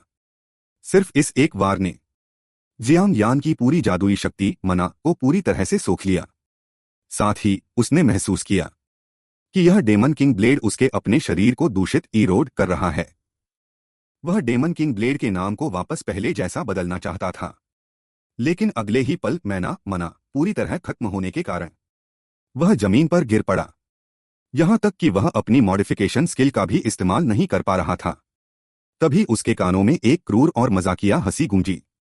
तो एक इंसान की इतनी हिम्मत कि वह मेरी डेमन किंग की शक्ति उधार ले। अब तुम्हें इसकी कीमत चुकानी होगी। भले ही मैं अपने असली रूप में यहां नहीं आ सकता, लेकिन मेरी 1/10 शक्ति भी तुम्हारी सभ्यता को नष्ट करने के लिए काफी है और तुम्हारी पूरी प्रजाति को गुलाम बनाने के लिए। जियांग यान ने अपने पिछले जीवन में भी डेमन किंग ब्लेड को मॉडिफाई किया था। यह कोई पहली बार नहीं था। बात बस इतनी थी कि इस जीवन में जब उसका लेवल बहुत कम था, उसने इसे बहुत जल्दी मॉडिफाई कर दिया था। उसने किंगगैंग तलवार ली और उसे ब्लेड के गार्ड पर बनी एक आंख जैसी दिखने वाली चीज में घोंप दिया। तुरंत ही उसके कानों में चीखों की गूंज सुनाई देने लगी। डेमन किंग की भयानक इच्छा शक्ति विल धीरे धीरे टूटने लगी और गायब होने लगी। अंत में केवल एक वाक्य बचा, आज का यह बदला मैं भविष्य में जरूर लूंगा। मैं तुम्हारे शरीर के हजारों टुकड़े कर दूंगा और तुम्हें खून के सागर ब्लड सी में कैद कर दूंगा, हमेशा हमेशा के लिए। सब कुछ खत्म होने के बाद जियांग यान जमीन पर घुटनों के बल बैठ गया। उसे राहत की सांस लेने का मौका मिला। इस डेमन किंग ब्लेड पर प्रहार करने से अनजाने में आई डेमन किंग की इच्छा शक्ति का दूषित प्रभाव रुक गया था। यह बंद हो गया था। जादुई शक्ति मना वापस आने के बाद, नाम को वापस पहले जैसा बदलने पर सब कुछ ठीक हो जाएगा। पिछले जीवन में उसकी मॉडिफिकेशन स्किल के साथ ऐसी ही स्थिति पहले भी हुई थी, लेकिन उस समय जो डेमन किंग आया था वह नौवां डेमन किंग ले लिंगशामाई था। वह समय इस बार से कहीं अधिक खतरनाक था, यहां तक कि उसे रोकने के लिए लेवल 80 से ऊपर के नेशनल जनरल को कदम उठाना पड़ा था। लेकिन उसी दुर्घटना के कारण जियांग यान को यह पता चला था कि इस तरह की असामान्य स्थिति से कैसे निपटना है। हथियार पर मौजूद चेतना के आधार कोर पर हमला करना ही उन्हें काबू में करने का असली तरीका है। वह सोचने लगा कि इतनी शक्तिशाली सत्ता एग्जिस्टेंस क्या वास्तव में डांजियन के भीतर का कोई जीव है, या फिर यह किसी अन्य अधिक भयानक दुनिया से आया है। अब उसने पर्याप्त आराम कर लिया था। अब युद्ध की लूट इकट्ठा करने का समय था। उसने डेमन किंग ब्लेड को वापस पहले जैसा मॉडिफाई कर दिया और फिर वह उस मियास्मा टॉड किंग की लाश के सामने आया जिसे उसने काट दिया था। भाग्यवश उसे एक लेवल 20 का बॉस मैजिक क्रिस्टल मिला। जियांग यांग याद आया, इस चीज को बेचने पर कम से कम 1 लाख की कीमत मिलेगी। इसके बाद उसने जितने भी राक्षसी जीव डीमोनिक बीस्ट्स मारे थे उन सभी के शवों को अपने स्टोरेज रिंग में रख लिया। ये सभी बेहद बेहतरीन सामग्रियां मटेरियल्स थीं, जिन्हें बेचकर काफी अच्छे पैसे कमाए जा सकते थे। अगर इन चीजों को सरकारी बाजार में रिसाइकल के लिए दिया जाए तो कुछ खास पैसे नहीं मिलेंगे, लेकिन नन्नोंग सिटी के अंडरग्राउंड ब्लैक मार्केट में थोड़ा ज्यादा मुनाफा होगा। जियांग यान ने विसरल डीमन टोड किंग को मारने के अलावा एक अज्ञात जीव को भी मार गिराया था, जिससे उसे भारी मात्रा में एक्सपीरियंस पॉइंट्स एक्सपी मिले और वह एक झटके में सीधे लेवल 20 पर पहुंच गया। और वह अज्ञात जीव असल में वह ब्लड डीमन आईबॉल ही था। इस वजह से जियांग यान ने सोचा था कि अगर वह इसी प्रक्रिया को बार बार दोहराए तो शायद बग का फायदा उठाकर सीधे लेवल 100 तक पहुंच सकता है। लेकिन अगर किसी बार खेल हाथ से निकल गया तो शायद पूरे ननरोंग सिटी को उसके साथ ही खत्म होना पड़ेगा, रीस्टार्ट करना पड़ेगा। सोच विचार करने के बाद जियांग यान ने तय किया कि वह यह जोखिम रिस्क नहीं उठाएगा। हर 10 लेवल बढ़ने पर एक नया टैलेंट स्किल मिलता है, और चूंकि जियांग यान एक डुअल प्रोफेशन हैंड था, इसलिए उसे डिसमेंटल और इम्यूनिटी टू पेस्ट इम्यूनिटी नाम के 2 स्किल्स मिले। इम्यूनिटी टू पेस्ट्स कीटों से प्रतिरक्षा स्किल में बस एक शब्द बदलने की जरूरत थी और वह बन गया एक god level skill immunity to damage नुकसान से पूरी तरह सुरक्षा। हालांकि इम्यूनिटी टू डैमेज जैसा स्किल हद से ज्यादा शक्तिशाली ओपी था और इस पर कई पाबंदियां भी थीं। लेकिन संकट के समय में यह जान बचाने के लिए एक बेहतरीन लाइफ सेविंग स्किल था। जब जियांग यान पॉइजन ड्रैगन वैली से निकलने की तैयारी कर रहा था, तभी उसने एक पेड़ के विशाल तने पर एक आकृति को खड़े देखा जिसने उसका रास्ता रोक रखा था। वह लू परिवार के बड़े बेटे लू युआन का चमचा फॉलोअर था। वह यहाँ क्या कर रहा था? लियू ताओ ने एक खंजर डैगर निकाला और फिर दुष्टता से मुस्कुराते हुए कहा, आखिरकार मैंने इस एफ ग्रेड के कचरे को पकड़ ही लिया। आज तेरा दादा लियू ताओ तुझे सबक सिखाएगा। और फिर उसने असैसिन के टैलेंट स्किल का इस्तेमाल किया और तेजी से जियांग यान पर हमला करने के लिए झपटा। पर ठीक उसी पल जब लियू ताओ को लगा कि वह कामयाब होने वाला है, अचानक एक तेज तलवार की चमक कौंधी। भारी चोट खाकर दूर जा गिरने वाला शख्स जियांग यान नहीं था, बल्कि खुद लियू ताओ था। यह कैसे हुआ? ऐसा क्यों है? उसकी रफ्तार मुझसे भी तेज कैसे हो सकती है, जबकि मैंने अपनी स्पीड स्किल चालू कर रखी थी और उसने अभी अभी अपनी स्टोरेज रिंग से हथियार निकाला था ना? उस जैसे कचरे के पास स्टोरेज रिंग जैसी इतनी महंगी चीज कैसे हो सकती है? जियांग यान ने उसे ऐसे देखा जैसे वह कोई बेवकूफ हो और मन में सोचा, क्या तुम्हें लगता है कि एक कॉम्बैट प्रोफेशन को जागृत अवेकन करने से तुम अजय हो गए? खुद की ट्रेनिंग, बढ़ाए गए एट्रीब्यूट्स, कॉम्बैट अवेयरनेस, लड़ने की समझ और लेवल का अंतर, ये सभी चीजें ताकत को तय करती हैं। साफ तौर पर उसमें मुझसे लड़ने की जरा भी काबिलियत नहीं है। अगर इसकी जगह उसका मालिक होता तो। तभी अचानक एक पत्ता नीचे गिरा और उसके पीछे एक काली परछाई दिखाई दी।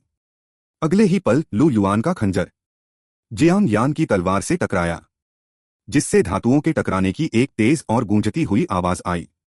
लू युआन ने पहचान लिया कि वह तलवार कोई आम तलवार नहीं थी, अच्छी तलवार है। जियांग यान ने भी जवाब दिया, तुम्हारा खंजर भी काफी बढ़िया है। इस एक वार के बाद दोनों ने आपसी समझ से पीछे की ओर कदम बढ़ाए और एक दूसरे से दूरी बना ली। लू युआन ने कहा कि वह देखना चाहता है कि नए छात्रों की लेवल रैंकिंग में नंबर 1 रैंक 1 पर रहने वाले की असल ताकत क्या है। जियांग यान जानता था कि लू युआन को असल में इस बात से जलन थी कि वह नए छात्रों की रैंकिंग में पहले स्थान पर था। यह लड़ाई मुफ्त में नहीं होनी चाहिए। चलो एक शर्त बैट लगाते हैं, जो हारेगा उसे अपना हथियार विजेता को सौंपना होगा। लू युआन ने बिना सोचे समझे तुरंत हाँ कर दी और एस ग्रेड स्किल गेल का इस्तेमाल किया, जिससे उसकी चपलता एजिलिटी तुरंत 80% बढ़ गई। जियांग यान को इसे देखकर जरा भी घबराहट नहीं हुई। तो फिर तुम्हारा यह खंजर अब से मेरा हुआ। मेरी छोटी सी तिजोरी में एक और अच्छी चीज आने वाली है। वह शख्स जियांग यान, जिसने स्पष्ट रूप से एक एफ ग्रेड प्रोफेशन को जागृत किया था, जो लड़ाई के लिए बिल्कुल बेकार माना जाता है। लेकिन नतीजा यह था कि वह एक एस ग्रेड के कॉम्बैट क्लास असेसिन के साथ बराबरी की टक्कर ले रहा था। देखा जाए तो असेसिन क्लास का सबसे बड़ा फायदा ही यही होता है कि वे किसी भी अन्य क्लास से कहीं ज्यादा तेज होते हैं। खासकर अब जब लू युआन के सामने ऐसा लग रहा था मानो वह बिना किसी खास स्किल वाले ब्लैंक स्लेट क्लास व्यक्ति से लड़ रहा हो। जियांग यान को धीरे धीरे थोड़ी मुश्किल होने लगी और वह लगातार होते हमलों को संभालने में थका हुआ दिखने लगा। पास ही खड़े चमचे ने जब देखा कि उसके मालिक का पलड़ा भारी है, तो उसने अपना दर्द भूलकर लू युआन का हौसला बढ़ाना शुरू कर दिया। इस समय लू युआन अपनी रफ्तार से जियांग यान को दबा रहा था और साथ ही उसने जियांग यान की एक कमजोरी पकड़ ली थी। तुम्हारी रफ्तार बहुत धीमी है, तुम मेरे सामने टिक ही नहीं सकते। आखिर एफ ग्रेड प्रोफेशन सिर्फ एफ ग्रेड ही रहेगा। इस एक वार के साथ सब कुछ खत्म करते हैं। पर ठीक उसी समय जब लू युआन जियांग यान की पीठ में खंजर घोंपने ही वाला था, जियांग यान ने बचने की कोशिश तक नहीं की और उसने सीधे खंजर के ब्लेड को अपने हाथों से मजबूती से पकड़ लिया। यहां तक कि लू युआन ने पूरी ताकत लगा दी, फिर भी वह खंजर बाहर नहीं खींच पाया। जियांग यान ने एक हाथ से खंजर को पकड़ रखा था और दूसरे हाथ से अपनी ग्रीन स्टील सोर्ड किंगगैन स्वॉर्ड को जोर से घुमाकर वार करने ही वाला था। तब जाकर लू युआन को समझ आया कि शुरू से ही जियांग यान उससे रफ्तार में मुकाबला करने की सोच ही नहीं रहा था। क्या यही है नानोंग शहर के नए छात्रों में नंबर 1 रहने वाले की असली ताकत? आखिरकार अब मुझे थोड़ा मजा आ रहा है। लेकिन अगर तुम खुद को चोट पहुंचाकर मुझे जख्मी कर सकते हो तो मैं भी खुद को बचाने के लिए अपना हथियार कुर्बान कर सकता हूं। यह कहकर लू युआन ने अपने हाथ का हथियार छोड़ दिया और एक लंबी छलांग लगाकर पीछे हट गया। इसे देखकर जियांग यान भी उसकी तारीफ किए बिना नहीं रह सका। अच्छे लड़के, तुमने इतनी आसानी से अपना हथियार छोड़ दिया। तुम्हारा असल लड़ाई का अनुभव सचमुच कमाल का है। लेकिन अब जब तुम्हारे पास कोई हथियार नहीं बचा तो तुम मुझसे आगे कैसे लड़ोगे? हालांकि लू युआन इसके लिए पहले से तैयार था। मुझे यह शॉर्ट सोर्ड बहुत पसंद है, इसलिए मैंने अपनी स्टोरेज रिंग में ऐसी कई तलवारें बैकअप में रखी हुई हैं। जियांग यान लगभग भूल ही गया था कि वह नानो शहर के मशहूर और अमीर लू परिवार का बड़ा बेटा है। हालांकि यह बी ग्रेड का हथियार काफी महंगा था, पर उसके लिए यह समंदर में एक बूंद के बराबर था। ऐसे विरोधी को हराने के विचार से जियांग यान और भी ज्यादा रोमांचित एक्साइटेड हो उठा। ऐसे चुनिंदा जीनियसों को हराने में ही तो असली मजा आता है। लू युआन ने भी अब अपनी असली जानलेवा चाल को छिपाना बंद कर दिया।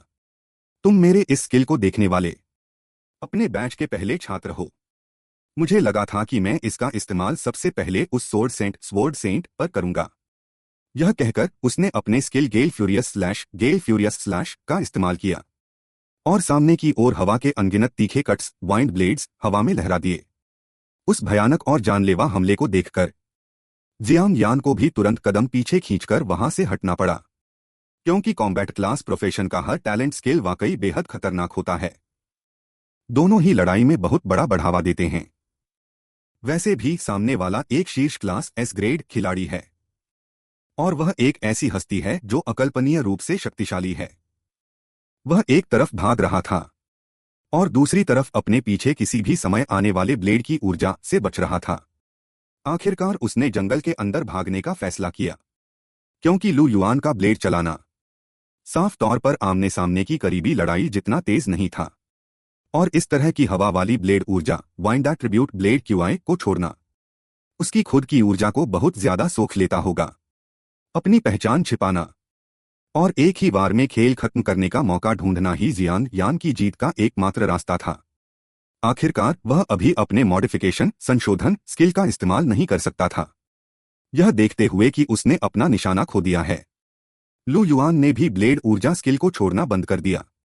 एक ऐसे प्रोफेशन व्यवसाय के लिए जो बिना किसी अतिरिक्त बफ ब्लैंक स्लेट के समान है, छिप जाना सच में एक समझदारी भरा फैसला है। लेकिन लू युआन का अगला इरादा अभी भी ताकत के बल पर जीतने का था। उसने एक बहुत बड़े दायरे वाली ब्लेड ऊर्जा का दाव तैयार किया और अपने सामने के घने जंगल की ओर एक जोरदार वार कर दिया। उस भयंकर ब्लेड ऊर्जा ने सामने के सभी पेड़ों को बीच से काटकर गिरा दिया। अंत में वहां सिर्फ आसमान में उड़ती धूल से घिरी एक खाली जमीन बची। लू युआन के चेहरे पर पूरी तरह से हैरानी के भाव थे, क्योंकि जियांग यान उस मलबे में नहीं था। ठीक उसी समय लू युआन को महसूस हुआ कि उसके पीछे कोई चीज आई है। उसने तुरंत पीछे मुड़कर एक वार किया। परछाई के धोखे में उसे लगा कि उसने पीछे से हमला करने वाले जियांग यान पर वार कर दिया है, लेकिन जो कटा था वह जियांग यान नहीं था, बल्कि एक पेड़ का तना था। लू युआन को तुरंत समझ आ गया कि मामला गड़बड़ है। जब तक वह दोबारा संभल पाता, उसने देखा कि जियांग यान की तलवार उसके बिल्कुल करीब आ चुकी थी। एक क्लास प्रोफेशन ने मुझे इस हद तक मजबूर कर दिया। उसने यहां के इलाके का इस्तेमाल किया और यहां तक कि पेड़ पौधों का भी। अगर वह एक क्लास प्रोफेशन होता तो सोचना भी मुश्किल है कि वह कितना शक्तिशाली होता। लेकिन अफसोस, तुम चाहे जितने भी मजबूत हो जाओ, आखिर में सिर्फ एक क्लास प्रोफेशन ही हो, जबकि मैं एक असली और सच्चा क्लास कॉम्बैट युद्ध प्रोफेशन हूं। जैसे ही जियांग यान की किंगगैंग तलवार वार करने ही वाली थी, तभी सामने अचानक एक गेल शील्ड तेज हवा की ढाल आ गई। जियांग यान को तब जाकर पता चला कि लू युआन भी लेवल 20 पार कर चुका है। यह उसका नया टैलेंट स्किल था। हालांकि ढाल की भी नुकसान को रोकने की एक सीमा होती है। जियांग यान ने चुपके से अपनी ताकत बढ़ाई और जैसा कि उम्मीद थी, उस ढाल पर जल्द ही दरारें आ गईं। आखिरकार वह ढाल टिक नहीं पाई और किंगगान तलवार के टकराने से ढाल के टुकड़े टुकड़े हवा में बिखर गए और इसकी वजह से लू युआन को भी झटके का नुकसान झेलना पड़ा। वह दसियों मीटर दूर जा गिरा और रास्ते में उसने कई बड़े पेड़ों को भी तोड़ डाला। जमीन पर उतरने के बाद जियांग यान सोच रहा था कि क्या उसे पीछा जारी रखना चाहिए, लेकिन अभी मामला साफ तौर पर जिंदगी और मौत की लड़ाई तक नहीं पहुंचा था। इसके अलावा लू युआन असल में अपने पिछले जीवन में लू परिवार का नेतृत्व करते हुए राक्षसों मोस्टर्स के आक्रमण के खिलाफ लड़ा था। दूसरी तरफ लू युआन लगातार खून की उल्टियां कर रहा था। मैं अभी हारा नहीं हूं। जैसे ही वह मेरे और करीब आएगा, मैं बिल्कुल पास से उस पर एक तीखा वार एज स्ट्राइक करूंगा। भले ही मेरी सारी ताकत खत्म हो जाए, मैं उसे भारी नुकसान पहुंचाकर रहूंगा। लेकिन एक क्लास प्रोफेशन होने के नाते मैं उसके जैसे एक क्लास के हाथों इस तरह की बेबसी की स्थिति में कैसे आ सकता हूं? तो क्या एक क्लास प्रोफेशन भी इतना शक्तिशाली बन सकता है? लेकिन जो भी हो, एक क्लास के रूप में मेरी क्षमता निश्चित रूप से उससे कहीं ज्यादा है। बिल्कुल वैसा ही हुआ जब लू युआन सोच ही रहा था। जियांग यान अपनी किंगगान तलवार हाथ में लिए धीरे धीरे उसकी तरफ बढ़ा। लू युआन ने अपने खंजर डैगर को कसकर पकड़ लिया और जब वह अपनी आखिरी लड़ाई के लिए तैयार था, उसने कभी नहीं सोचा था कि सामने से जो हाथ बढ़ेगा वह पुरानी बातों को भुलाकर बढ़ाया गया जियांग यान का हाथ होगा। लगता है हमारा मुकाबला बराबरी पर छूटा। तुम सच में बहुत मजबूत हो। इस बात ने लू युआन को पूरी तरह से उलझन में डाल दिया। वह जियांग यान को देखने लगा कि इसका क्या मतलब है। जियांग यान ने गंभीरता से कहा, मेरा मतलब है तुम एक ऐसे प्रतिद्वंद्वी अपोनेंट हो जिसे मैं सम्मान देता हूं। इस मैच में कोई हारा या जीता नहीं। लू युआन उसकी आंखों में सम्मान की भावना देख सकता था। उसने मुझे कम नहीं समझा। मैं मजबूत हूं, लेकिन वह भी बहुत मजबूत है। मैं समझ गया। दुनिया में एक से बढ़कर एक धुरंधर हैं और हमसे भी बेहतर लोग मौजूद हैं। मुझे यह सबक सिखाने के लिए तुम्हारा धन्यवाद। सब कुछ भूलकर लू युआन ने जियांग यान का हाथ थाम लिया। मैं मानता हूं कि तुम एक असली ताकतवर योद्धा हो, एक ऐसा योद्धा जिसे मैं अपना प्रतिद्वंद्वी मानने के योग्य समझता हूं। लेकिन अगली बार मैं नए छात्रों के टॉप 100 टूर्नामेंट में तुम्हें पूरी ईमानदारी और शान से हराऊंगा। जियांग या मुस्कुराया। तो फिर तुम्हें और भी ज्यादा जी जान से मजबूत होना पड़ेगा, वरना तुम मेरे प्रतिद्वंद्वी बनने की योग्यता भी खो दोगे। ओह, उसने अपने स्किल के केवल एक शब्द को बदला और उस आदमी को जहर के असर से सुरक्षित रहने इम्यूनिटी की क्षमता मिल गई। जहरीले पानी की झील के नीचे उसे जहरीले ड्रैगन पॉइजन ड्रैगन के रहने की जगह मिल गई। और यह पौराणिक राक्षस केवल एक नहीं था, बल्कि दो थे। असल में लू युआन और जियांग यान के हाथ मिलाने और समझौता करने के बाद उसने अपने साथियों को आदेश दिया था कि भविष्य में वे उसका वैसे ही सम्मान करें जैसे खुद लू युआन का करते हैं। और उसने कसम भी खाई कि अगली बार वह जियांग यान को हराने के लिए अपनी पूरी ताकत लगा देगा।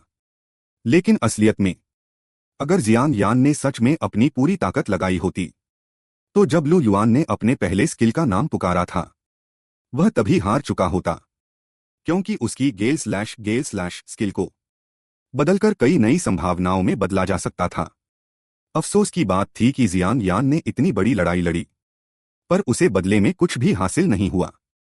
वह खंजर भी मुकाबला बराबरी पर छूटने के कारण लू युआन को वापस लौटा दिया गया था। ऐसा लग रहा था जैसे मुफ्त में मजदूरी की हो। इसी समय कुछ ही दूरी पर अचानक हल्के हरे रंग का जहरीला धुआं उठा, जिसने जियांग यान का ध्यान खींचा। असल में यह लू युआन के पिछले वार के कारण हुआ था, जिसने सामने के पेड़ों को काट दिया था, जिससे वह जगह सामने आ गई। जियांग यान को शक हुआ कि यह किसी खास तरह की जहरीली गैस है और शायद उसे एक और बॉस लेवल का राक्षस मिल सकता है। और फिर उसने कीट प्रतिरोध इंसेक्ट इम्यूनिटी को बदलकर जहर प्रतिरोध पॉइजन इम्यूनिटी कर दिया। इसका असर यह था कि वह अगले 20 मिनट के लिए निचले स्तर लो ग्रेड से नीचे के सभी जहरों के असर से सुरक्षित रह सकता था। इस स्किल के साथ वर्तमान समय के लिए जहर विरोधी गोलियों एंटीडोट पिल्स की काफी बचत हो सकती थी। वह धीरे धीरे उस अजीब से जहरीले धुएं की तरफ बढ़ा, यह जानने के लिए कि आखिर इसके अंदर क्या छिपा है। जब जियांग यान अपनी मंजिल पर पहुंचा तो वह दंग रह गया। सामने जहरीले पानी से बनी एक बड़ी झील थी और वह जहरीला धुआं ठीक उसी झील के बीच से निकल रहा था। जियांग यान को शक हुआ कि इस जहरीले पानी की झील के नीचे शायद किसी पौराणिक जहरीले ड्रैगन का वास हो सकता है। इसलिए उसने बिना कुछ सोचे समझे सीधे झील में छलांग लगा दी। लेकिन जो कुछ भी दिखाई दे रहा था वे सब केवल कुछ मामूली और छोटे स्तर के जादुई जीव मॉन्स्टर थे। जब वह और अधिक गहराई में तैरता हुआ नीचे गया तब जाकर आखिरकार उसका सामना 18वें स्तर लेवल 18 के एक आइस आर्मर्ड क्रोकोडाइल बर्फ के कवच वाले मगरमच्छ से हुआ। हालांकि पानी में अपनी पूरी ताकत का इस्तेमाल करना थोड़ा मुश्किल था, लेकिन फिर भी जियांग यान ने आइस आर्मर्ड क्रोकोडाइल के काटने के हमले से खुद को बचा लिया। वह तेजी से आगे की ओर तैरने लगा ताकि आइस आर्मर्ड क्रोकोडाइल से दूरी बनाई जा सके, जबकि वह मगरमच्छ उसके पीछे लगातार हाथ धोकर पड़ा हुआ था। जियांग यान ने तुरंत अपनी किंगगांग ब्लू स्टील तलवार निकाली और उसे उसकी ओर फेंक दिया। तलवार मगरमच्छ के विशाल मुंह के अंदर घुस गई, जिससे कवचभेदन आर्मर पियर्सिंग का प्रभाव सक्रिय हो गया और वह उसके शरीर के सभी आंतरिक अंगों को चीरती हुई पार कर गई, जिससे वह वहीं के वहीं तुरंत मारा गया। जियांग यान पहले तो उस मगरमच्छ को अपनी स्टोरेज रिंग भंडारण अंगूठी में रखना चाहता था, लेकिन उसका आकार बहुत ही ज्यादा बड़ा था। इसलिए यह अपने नए प्राप्त किए गए कौशल स्किल का परीक्षण करने का एक सही मौका था। विघटन प्रभाव डिसमेंटलिंग इफेक्ट, जो विभिन्न प्रकार की वस्तुओं को खंडित कर सकता है और इसमें बोनस क्रिटिकल हिट पुरस्कार क्रिटिकल सक्रिय होने की भी संभावना होती है। जल्द ही जैसे ही जियांग यान ने अपने विघटन कौशल का उपयोग किया, उसके सामने मौजूद उस विशाल आइस आर्मर्ड क्रोकोडाइल का शव हर एक हिस्से से क्यूब्स ब्लॉक में बदलने लगा और तेजी से बिखर गया। कुछ ही देर में वह हड्डियों, मांस, खून और त्वचा जैसी निम्नस्तरीय सामग्रियों में बदल गया। हालांकि उनमें से आइस आर्मर्ड क्रोकोडाइल की त्वचा जियांग यान को काफी अच्छी लगी। वह झील की और गहराई की ओर बढ़ने लगा और अनजाने में ही वह एक ऐसी जगह पर पहुंच गया जो एक विशेष जहरीले धुएं के निकलने के स्रोत के बहुत करीब थी। जियांग यान जहरीले धुएं के स्रोत का पीछा करते हुए पानी के नीचे और गहराई में जाता गया। एक गुफा में गोता लगाने के बाद उसे एक निकास द्वार मिला। उसने कभी नहीं सोचा था कि इस जहरीली झील के नीचे एक पूरी अलग ही दुनिया छिपी हुई जगह होगी, लेकिन आसपास का भूगोल ऐसा लगता था कि जहर के प्रभाव से पूरी तरह बदल चुका है। जियांग यान ने बड़ी सावधानी से जहर से संक्षारित गली हुई चट्टान पर चढ़कर देखा। उसने देखा कि वहां 43वें स्तर लेवल 43 की एक बढ़ती हुई ग्रोथ पीरियड वाली मादा पॉइजन ड्रैगन जहरीली ड्रैगन गहरी नींद में सो रही थी। जियांग यान का चेहरा अविश्वास से भर गया। अभी भी विकास के चरण में होने के बावजूद वह पॉइजन ड्रैगन अंडे देने में सक्षम थी। वाकई वह पौराणिक कथाओं का एक शक्तिशाली जादुई जीव थी। एक बार जब वह पूरी तरह से बड़ी हो जाएगी तो कम से कम वह 70वें स्तर तक जरूर पहुंच जाएगी। और मेरे पास ऑल थिंग्स ग्राफ्टिंग, सब कुछ ग्राफ्ट करने का कौशल भी है, जिससे इसकी ऊपरी सीमा को और भी ऊंचा उठाया जा सकता है। जब मुझे मौका मिलेगा मैं उन ड्रैगन के अंडों को चुरा लूंगा। इसे उन मारे गए इंसानों का बदला ही समझा जाएगा। हालांकि ठीक उसी समय एक गहरी और लंबी ड्रैगन की दहाड़ गर्जना उस खाई से गूंज उठी। शुरुआत में यह एक दबी हुई ढोल की आवाज जैसी थी और फिर धातु के आपस में टकराने जैसी तीखी आवाज में बदल गई। इस आवाज में आत्मा की गहराइयों से आने वाला एक प्राचीन और शक्तिशाली दबाव ऑरा था, जिसने जियांग यान के खून की गति को बढ़ा दिया और उसका मन पूरी तरह से कांप उठा। कुछ ही देर में एक विशाल आकृति तेजी से चक्कर काटते हुए नीचे आई, जिसने मानो पूरे आसमान को ढक लिया हो। उसके मुंह में एक पहले से मरे हुए जादुई जीव का शव दबा हुआ था। जियांग यान पीछे हट गया और उसे एहसास हुआ कि इस घोंसले डेन के अंदर एक दूसरा और भी भयानक नर पॉइजन ड्रैगन मौजूद था। इसलिए उसने ज्यादा सोचने की हिम्मत नहीं की और तुरंत उस घोंसले से बाहर निकल गया। यह जगह अब सुरक्षित नहीं है। मैं इससे लड़ भी नहीं सकता। जब मैं और अधिक शक्तिशाली हो जाऊंगा तब वापस आऊंगा। हालांकि पॉइजन ड्रैगन के घोंसले को छोड़ने के बाद उसका लक्ष्य और भी स्पष्ट हो गया था। मजबूत बनना, फिर ड्रैगन के अंडे हासिल करना और फिर एक परम अल्टीमेट जादुई जीव का निर्माण करना। जब वह समय आएगा तो नानलोंग शहर का टॉप रैंकर जुआन मेरे अलावा और कौन हो सकता है। इसके बाद वह नानलोंग शहर वापस लौट आया और एक अंडरग्राउंड ब्लैक मार्केट गुप्त बाजार में गया। अफवाह थी कि यहां 60वें स्तर लेवल 60 के एक ग्रैंड मास्टर का नियंत्रण था और उस ग्रैंड मास्टर की पृष्ठभूमि बैकग्राउंड बेहद असाधारण थी। इसलिए जब तक यहां कोई बड़ी घटना या हंगामा नहीं होता, अधिकारी इसमें दखल नहीं देते थे। बेशक इससे कई तरह के लेन देन में आसानी होती थी और साथ ही कई अपराध भी छिप जाते थे। अपनी पिछली जिंदगी की यादों के अनुसार वह जिन्यू पवेलियन नाम की एक दुकान पर पहुंचा। इस दुकान की मालकिन का नाम किन था। वह जियान यान की यादों में सबसे भरोसेमंद ब्लैक मार्केट दुकान थी। जब वह वहां पहुंचा तो दो आदमी मालकिन से विनती कर रहे थे, क्या आप कीमत थोड़ी और बढ़ा सकती हैं? हम भाइयों के लिए यह सारा माल लाना बिल्कुल भी आसान नहीं था। मालकिन ने दो टूक कहा, मैंने जो कीमत दी है वह इस पूरी गली में सबसे ज्यादा है। अगर आप बेचना नहीं चाहते तो कृपया अपनी मर्जी के मालिक हैं। फिर उसने अभी अभी अंदर आए जियान यान की तरफ देखा, जो कि एक हाई स्कूल का छात्र था। क्या तुम्हारे पास भी बेचने के लिए कुछ है? उन दोनों आदमियों ने जियान यान को ऊपर से नीचे तक देखा। इस लड़के के पास पहनने के लिए ढंग के कपड़े तक नहीं हैं। इसके पास क्या खाक कोई अच्छी चीज होगी? लड़के, मैं तुझे सलाह देता हूं कि यहां से दफा हो जा। हमारे धंधे में रुकावट मत डाल। जियान यान ने जानबूझकर अपनी स्टोरेज रिंग दिखाई। मेरे पास वाकई कोई बहुत अच्छी चीज नहीं है। इसे देखते ही उन दोनों के पसीने छूट गए। Storage ring? उसके पास इतनी महंगी चीज कैसे हो सकती है?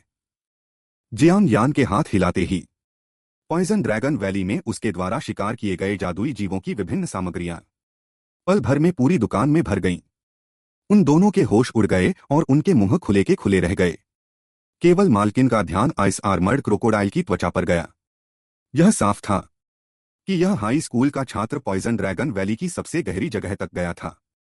जियान यान ने फिर 20वें स्तर लेवल 20 का एक आंतरिक अंग निकाला। डेमन एंटेंगलिंग किंग का डेमन क्रिस्टल, जादुई क्रिस्टल।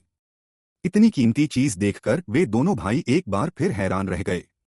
मालकिन की दिलचस्पी जियान यान में बढ़ गई। आखिर यह लड़का किस पृष्ठभूमि से आता है?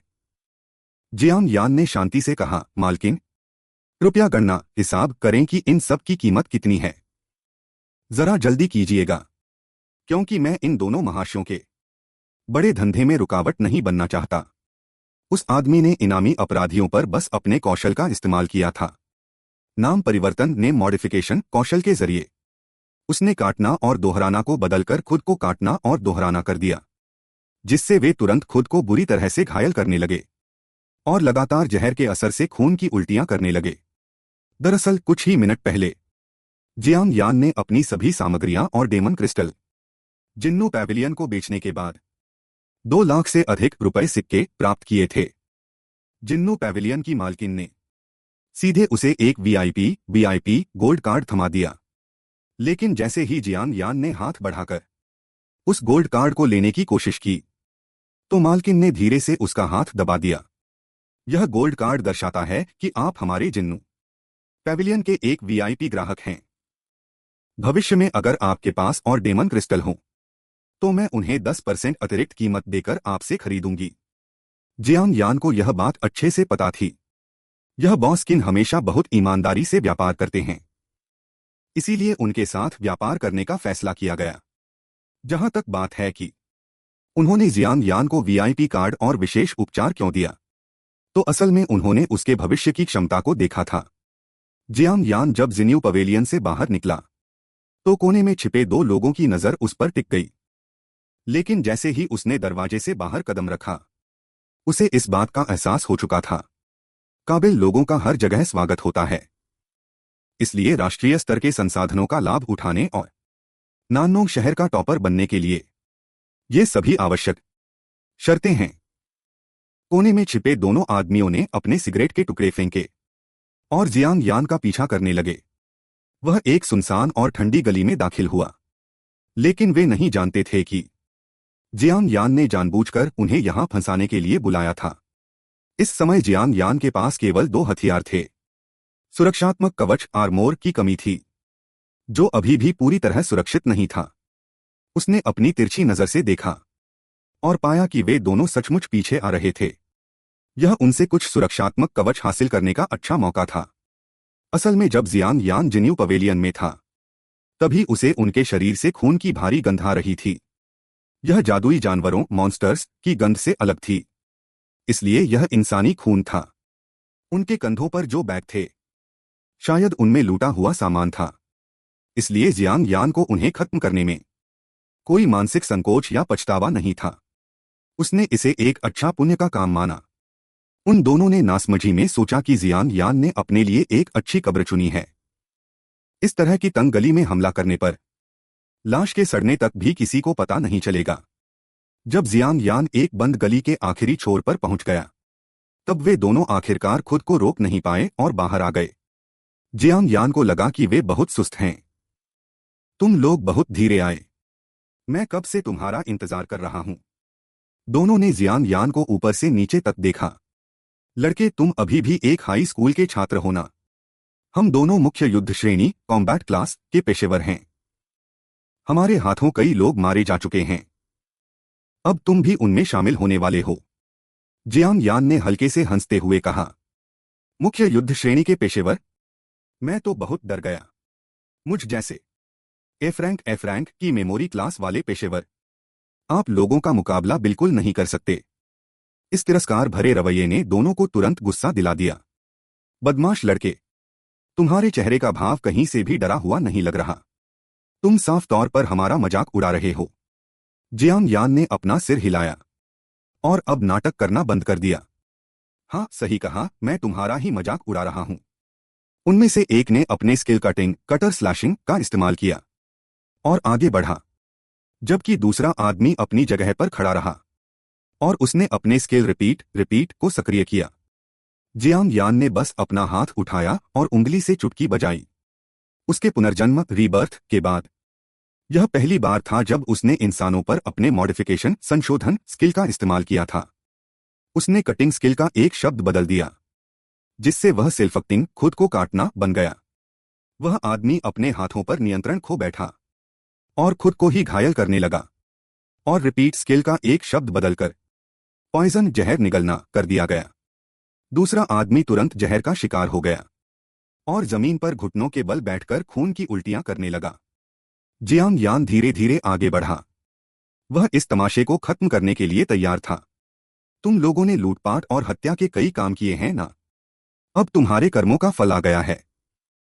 अपनी बात खत्म करते ही जियांग यान ने तलवार चलाई और दोनों का काम तमाम कर दिया।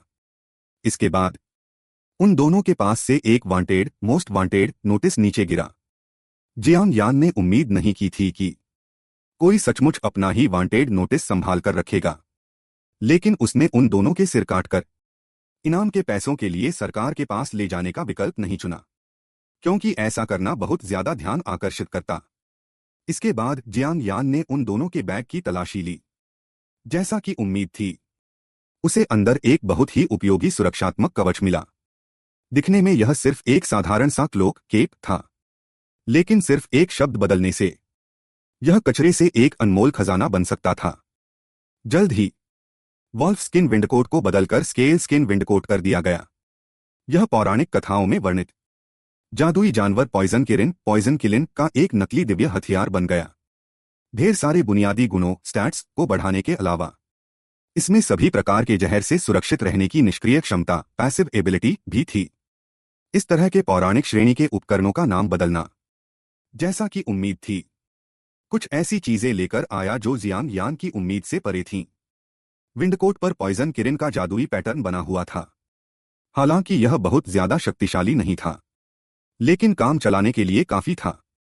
जियांग यान जानता था कि कॉलेज प्रवेश परीक्षा गाओकाओ शुरू होने वाली है, इसलिए उसने अपनी बहन को कुछ सरप्राइज देने के लिए घर लौटने का फैसला किया। इस समय जियांग याओ 4 सबसे बड़े जादुई जानवरों की श्रेणियों का रिवीजन कर रही थी। ड्रैगन, किरिन और फीनिक्स के अलावा चौथी श्रेणी कौन सी थी? जब वह इस सवाल के बारे में सोच रही थी, तभी उसका भाई जियांग यान ढेर सारा सामान खरीदकर कमरे का दरवाजा खोलकर अंदर आया। जियांग याओ तुरंत मदद के लिए आगे बढ़ी। वह बहुत उत्सुक थी कि उसका भाई यह सब सामान कहां से लाया है। साथ ही उसने उसके शरीर पर मौजूद विंडकोट को भी नोटिस किया, जो शायद एक बहुत ही शक्तिशाली सुरक्षात्मक कवच था।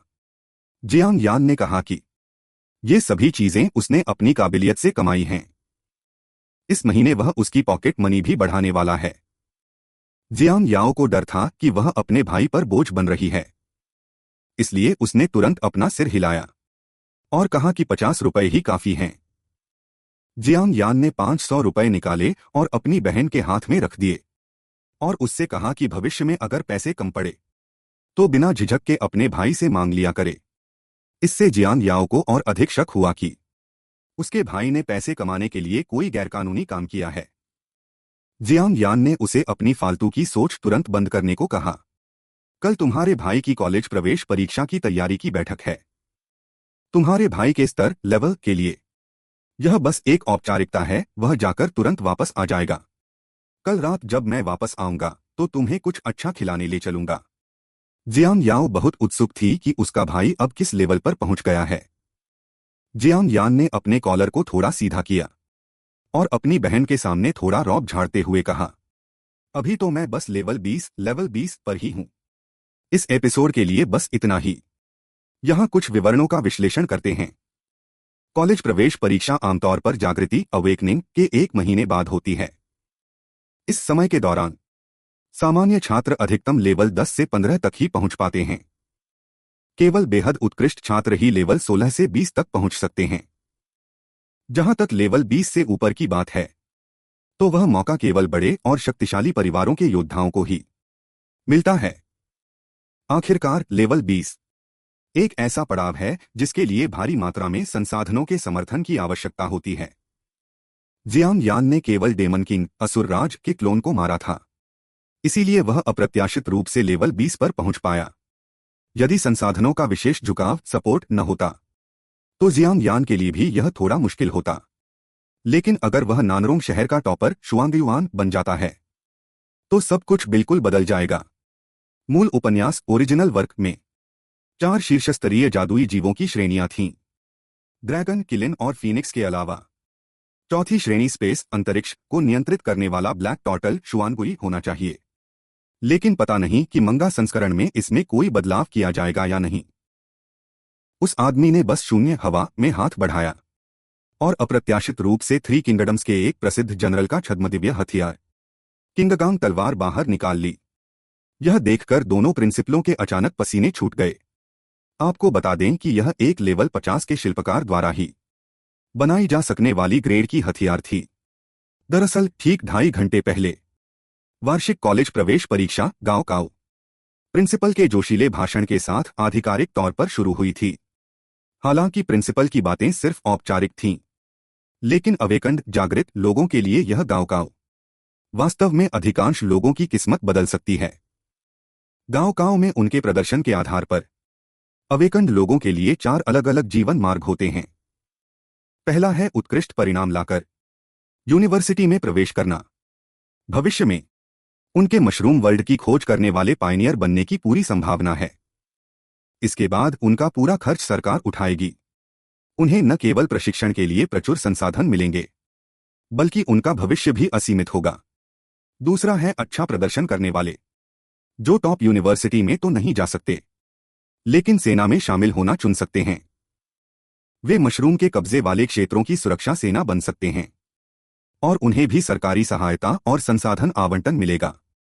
अगर वे अपने प्रोफेशन को चरम तक विकसित करते हैं तो भविष्य में वे सेना के कमांडर भी बन सकते हैं। तीसरा है औसत प्रदर्शन करने वाले, लेकिन सामान्य यूनिवर्सिटी में जाने वाले अवेकंड लोग। भविष्य में उनके गार्जियन नाइट्स का हिस्सा बनने की अधिक संभावना है, जिनका खर्च स्थानीय प्रशासन उठाता है और उन्हें संसाधन भी काफी कम मिलते हैं। लेकिन सामान्य क्षमता वाले आम लोगों के लिए यह भी सबसे अच्छा ठिकाना माना जाता है। और आखिरी हैं वे छात्र जो कम क्षमता के कारण फेल हो जाते हैं। वे वापस सामान्य शहरी जीवन में लौट आते हैं और उनके जीवन में फिर कभी कोई संसाधन विकास नहीं होता। लेकिन वास्तव में आखिरी रास्ता ही अधिकांश लोगों की नियति है। आखिरकार पहले 3 रास्तों पर केवल 20% लोग ही जगह बना पाते हैं। बाकी 80% लोग जीवन भर गुमनामी में रहने के लिए मजबूर हैं। डेमन केव असुर गुफा के आक्रमण के बाद की दुनिया ऐसी ही है। यहां सख्त पदानुक्रम है और यह बेहद क्रूर है, इसलिए यदि आपके पास वास्तविक ताकत नहीं है तो बाहर होना बस एक पल का खेल है। इसी बीच प्रिंसिपल का भाषण समाप्त हो गया। जिन छात्रों का लेवल 15 से अधिक था उन्होंने सीधे स्कूल के प्रारंभिक टेस्ट प्रीलिम्स से छूट दे दी। स्टेज के नीचे खड़े छात्र कुछ खुश थे कि वे ठीक लेवल 15 पर थे, जबकि कुछ शिकायत कर रहे थे कि उन्होंने लेवल अप करने के लिए अपनी पूरी ताकत क्यों नहीं लगाई। केवल जियांग यान ही पूरी तरह शांत और सहज था। हालांकि अपने पिछले जीवन में उसे सीधे ले जाया गया था, लेकिन उसे सामान्य स्थिति का अंदाजा था। जब तक लेवल 15 से ऊपर है स्कूल उन्हें उत्कृष्ट मानेगा। लेकिन जैसे ही जियांग यान ने सोचा कि उसे इस तथाकथित प्रारंभिक परीक्षा में भाग लेने की आवश्यकता नहीं है, क्लास टीचर ने घोषणा की कि क्लास में 5 लोग लेवल 15 से ऊपर हैं, लेकिन केवल 4 लोगों को ही प्रारंभिक परीक्षा से छूट मिली है। हालांकि जियांग यान लेवल 15 पार कर चुका था, फिर भी उसे स्कूल के प्रीलिम्स में भाग लेना था, सिर्फ इसलिए क्योंकि जियांग यान का प्रोफेशन मुख्य युद्ध कॉम्बैट श्रेणी का नहीं था, और वह भी एक ग्रेड की मेमोरी स्मृति श्रेणी थी। अधिकांश सहपाठियों को जियांग यान के साथ हुए इस अन्याय पर बहुत दुख हुआ। केवल यांग होंगवेई को यह सही लगा। एक ग्रेड कचरे के साथ ऐसा ही व्यवहार होना चाहिए। क्लास टीचर जानते थे कि जियांग यान उत्कृष्ट है, लेकिन यह स्कूल द्वारा लिया गया निर्णय था। एक शिक्षक होने के नाते वे भी असहाय थे। जियांग यान ने शिक्षक को दोष नहीं दिया और आसानी से स्कूल के प्रीलिम्स में भाग लेने के लिए तैयार हो गया। यांग होंगवेई को लगा कि जियांग यान बहुत नादान है। हर कोई जानता है कि वह कितना शक्तिशाली है, इसलिए वे निश्चित रूप से उसे निशाना बनाएंगे ताकि उसे पहले ही मैच से बाहर किया जा सके। जैसे ही डीन की सीटी बजी, स्कूल की प्रारंभिक परीक्षा आधिकारिक तौर पर शुरू हो गई। स्कूल प्रीलिम्स गांव से पहले सभी हाई स्कूलों की एक आंतरिक छंटनी इंटरनल स्क्रीनिंग होती है। इसमें लेवल 15 से नीचे के 10 अवेकन्ड लोगों को यादृच्छिक रैंडम रूप से एक साथ लड़ने के लिए रखा जाता है। केवल अंतिम विजेता को ही वास्तविक गांव में भाग लेने की पात्रता मिलती है। इसकी एलिमिनेशन दर 90% जितनी उच्च है, जो कि एक बेहद क्रूर छंटनी प्रक्रिया है। स्टेज पर मौजूद वाइस प्रिंसिपल को इस छात्रों के समूह से कोई उम्मीद नहीं थी। आखिरकार अवेकन हुए 1 महीना हो चुका था, फिर भी वे लेवल 15 तक भी नहीं पहुंच पाए थे। और तो और उनमें से अधिकांश निम्न ग्रेड स्तर 1 टियर 1 प्रोफेशन वाले थे। यहां तक कि कई लोग सबसे बेकार मेमोरी क्लास के थे। लेकिन प्रिंसिपल को लगा कि यह साल अलग है। उन्होंने पूछा कि क्या उन्हें वह जियांग यान याद है, जो पिछले 3 सालों से स्कूल में पढ़ाई और मार्शल आर्ट्स दोनों में लगातार पहले स्थान पर रहा है। यह सुनकर वाइस प्रिंसिपल ने धीरे से आह भरी। उन्हें भी कभी जियांग यान से बड़ी उम्मीदें थीं, लेकिन अफसोस कि वह सिर्फ एक ग्रेड प्रोफेशन ही अवेकन कर पाया, क्योंकि अवेकन होने वाले प्रोफेशंस में मूल रूप से सबसे निचला स्तर केवल टियर 1 था। लेकिन जैसे जैसे अवेकन होने वाले लोगों की संख्या बढ़ी, कुछ बेहद कमजोर टियर 1 मेमोरी क्लास सामने आए, जिन्हें हर किसी ने कचरा प्रोफेशन मान लिया। लेकिन यह ध्यान में रखते हुए कि कचरा शब्द सुनने में बहुत बुरा लगता है, अधिकारियों ने इसे तथाकथित ग्रेड में बदल दिया। इसलिए भले ही जियांग यान पढ़ाई और मार्शल आर्ट्स दोनों में नंबर 1 हो, लेकिन वाइस प्रिंसिपल का मानना था कि प्रोफेशन के इस बड़े अंतर के सामने उसके जीतने की कोई संभावना नहीं है। हालांकि प्रिंसिपल का नजरिया अलग था। उन्होंने वाइस प्रिंसिपल से कहा कि जियांग यान जैसे मेहनती बच्चे को कम न आंकें, क्योंकि लॉर्ड हो युआनवू भी कभी ग्रेड प्रोफेशन के ही थे, लेकिन आज वे लेवल 70 के एक सम्मानित वेनरेबल पूजनीय हैं। दूसरी तरफ डीन ने घोषणा की, ग्रुप 17 के उम्मीदवार अपने स्थान पर आ जाएं। मुख्य युद्ध कॉम्बैट प्रोफेशन वाले उम्मीदवारों को देखा गया, जो एक एक करके अपने हथियार निकाल रहे थे और लड़ाई के लिए तैयार हो रहे थे। केवल जियांग यान ही था जो इस निरर्थक लड़ाई को जल्द से जल्द खत्म करना चाहता था। उसने अपनी छोटी बहन से वादा किया था कि वह बाहर जाकर कुछ अच्छा खाना खिलाएगा, और वह यहां अपना समय बर्बाद नहीं करना चाहता था। इस समय परीक्षा मैदान में उम्मीदवार आपस में कानाफूसी करने लगे। यहां तक कि किसी ने मिलकर सबसे पहले जियान यान को बाहर करने का सुझाव दिया, क्योंकि प्रारंभिक परीक्षा में विजेता केवल एक ही होगा और लेवल 20 का जियान यान उनके लिए निस्संदेह सबसे बड़ा खतरा था। यह सुनकर जियान यान अपनी हंसी नहीं रोक पाया और उसने बस मुड़कर उन 9 लोगों से कहा कि वे सब एक साथ उस पर हमला करें। संयोग से उसे भी वापस जाने की जल्दी थी। जियांग यान के ऐसे अपमानजनक शब्द सुनकर उन 9 लोगों के बेचारे स्वाभिमान को तुरंत ही एक गहरा धक्का लगा। पहले तो वे बहुसंख्या के बल पर कम संख्या वाले को डराने धमकाने में थोड़ा संकोच कर रहे थे, लेकिन अब वे बिल्कुल स्वाभाविक रूप से जियांग यान पर मिलकर हमला कर सकते थे। मंच पर मौजूद उपप्रधानाचार्य हल्के से मुस्कुराए। वे जियांग यान को आगे शर्मिंदा होते देखने का बेसब्री से इंतजार कर रहे थे और जियांग यान ने इस अवसर का उपयोग अपने हथियार के स्रोत को समझाने के लिए किया। तुम्हारे हथियार बहुत ही घटिया हैं। जहरीली ड्रैगन घाटी, पॉइजन ड्रैगन वैली में जो सामग्रियां मुझे मिली थीं, उनकी बदौलत मैंने एक बेहतरीन तलवार खरीदी है। उसने बस शून्य हवा में अपना हाथ बढ़ाया और तभी उसके हाथ में एक दुर्लभ हथियार प्रकट हो गया। इसे देखकर दोनों प्रधानाचार्यों के तुरंत पसीने छूट गए, क्योंकि वह एक उच्च स्तरीय कारीगर एडवांस्ड क्राफ्ट्समैन द्वारा ही बनाई जा सकने वाली ग्रेड की तलवार थी। इसी बीच जियांग यान मैदान पर मौजूद बाकी 9 परीक्षार्थियों के साथ युद्ध में उतर चुका था। उसकी शारीरिक गति और तकनीक फुटवर्क इतनी तेज थी कि मंच पर बैठे परीक्षार्थी भी दंग रह गए। यह गति तो किसी हत्यारे असासिन क्लास से मुकाबला करने जैसी है। बहुत जल्द जियांग यान अपनी चिंगगांग तलवार हाथ में लिए कुछ दूरी पर खड़ा हो गया और उसने अफसोस के साथ घोषणा की कि वे सभी हार चुके हैं। बाकी लोग अभी भी बहस करना चाहते थे कि वह केवल अपनी असाधारण गति एजिलिटी एट्रीब्यूट के कारण ही आगे था और वह उन्हें कोई वास्तविक नुकसान पहुंचाने में असमर्थ था। लेकिन जैसे ही उनकी बात खत्म हुई, उन सभी के कपड़ों की टाई अचानक कटकर गिर गई। अगर जियांग यान सचमुच उन्हें मारना चाहता तो वे सब अभी अभी मारे जा चुके होते। इस अविश्वसनीय रूप से शक्तिशाली और प्रतिभाशाली युवक के सामने लोग अब और नहीं लड़ना चाहते थे। सबने एक एक करके हाथ उठाकर हार मान ली। प्रारंभिक प्रतियोगिता प्रीलिम्स जीतने के बाद आधिकारिक कॉलेज प्रवेश परीक्षा गाओकाओ 3 दिनों के बाद शुरू होने वाली थी। अब जियांग यान अपनी छोटी बहन के साथ एक अच्छा भोजन करने के लिए घर वापस जा सकता था और उसने इस अवसर का फायदा उठाकर अपनी किंगगांग तलवार को एक वैध और तार्किक पहचान भी दे दी थी, ताकि इस हथियार की वजह से भविष्य में कोई उसे परेशान करने न आए। उपप्रधानाचार्य को अब जाकर एहसास हुआ कि उन्होंने जियांग यान नाम के इस लड़के को बहुत कम करके आंका था, जबकि प्रधानाचार्य को हमेशा अपनी पारखी नजर पर पूरा भरोसा था। यहां तक कि महान हुओ युआन वो भी अपनी युवावस्था में जियांग यान जितने शानदार और अद्भुत नहीं थे।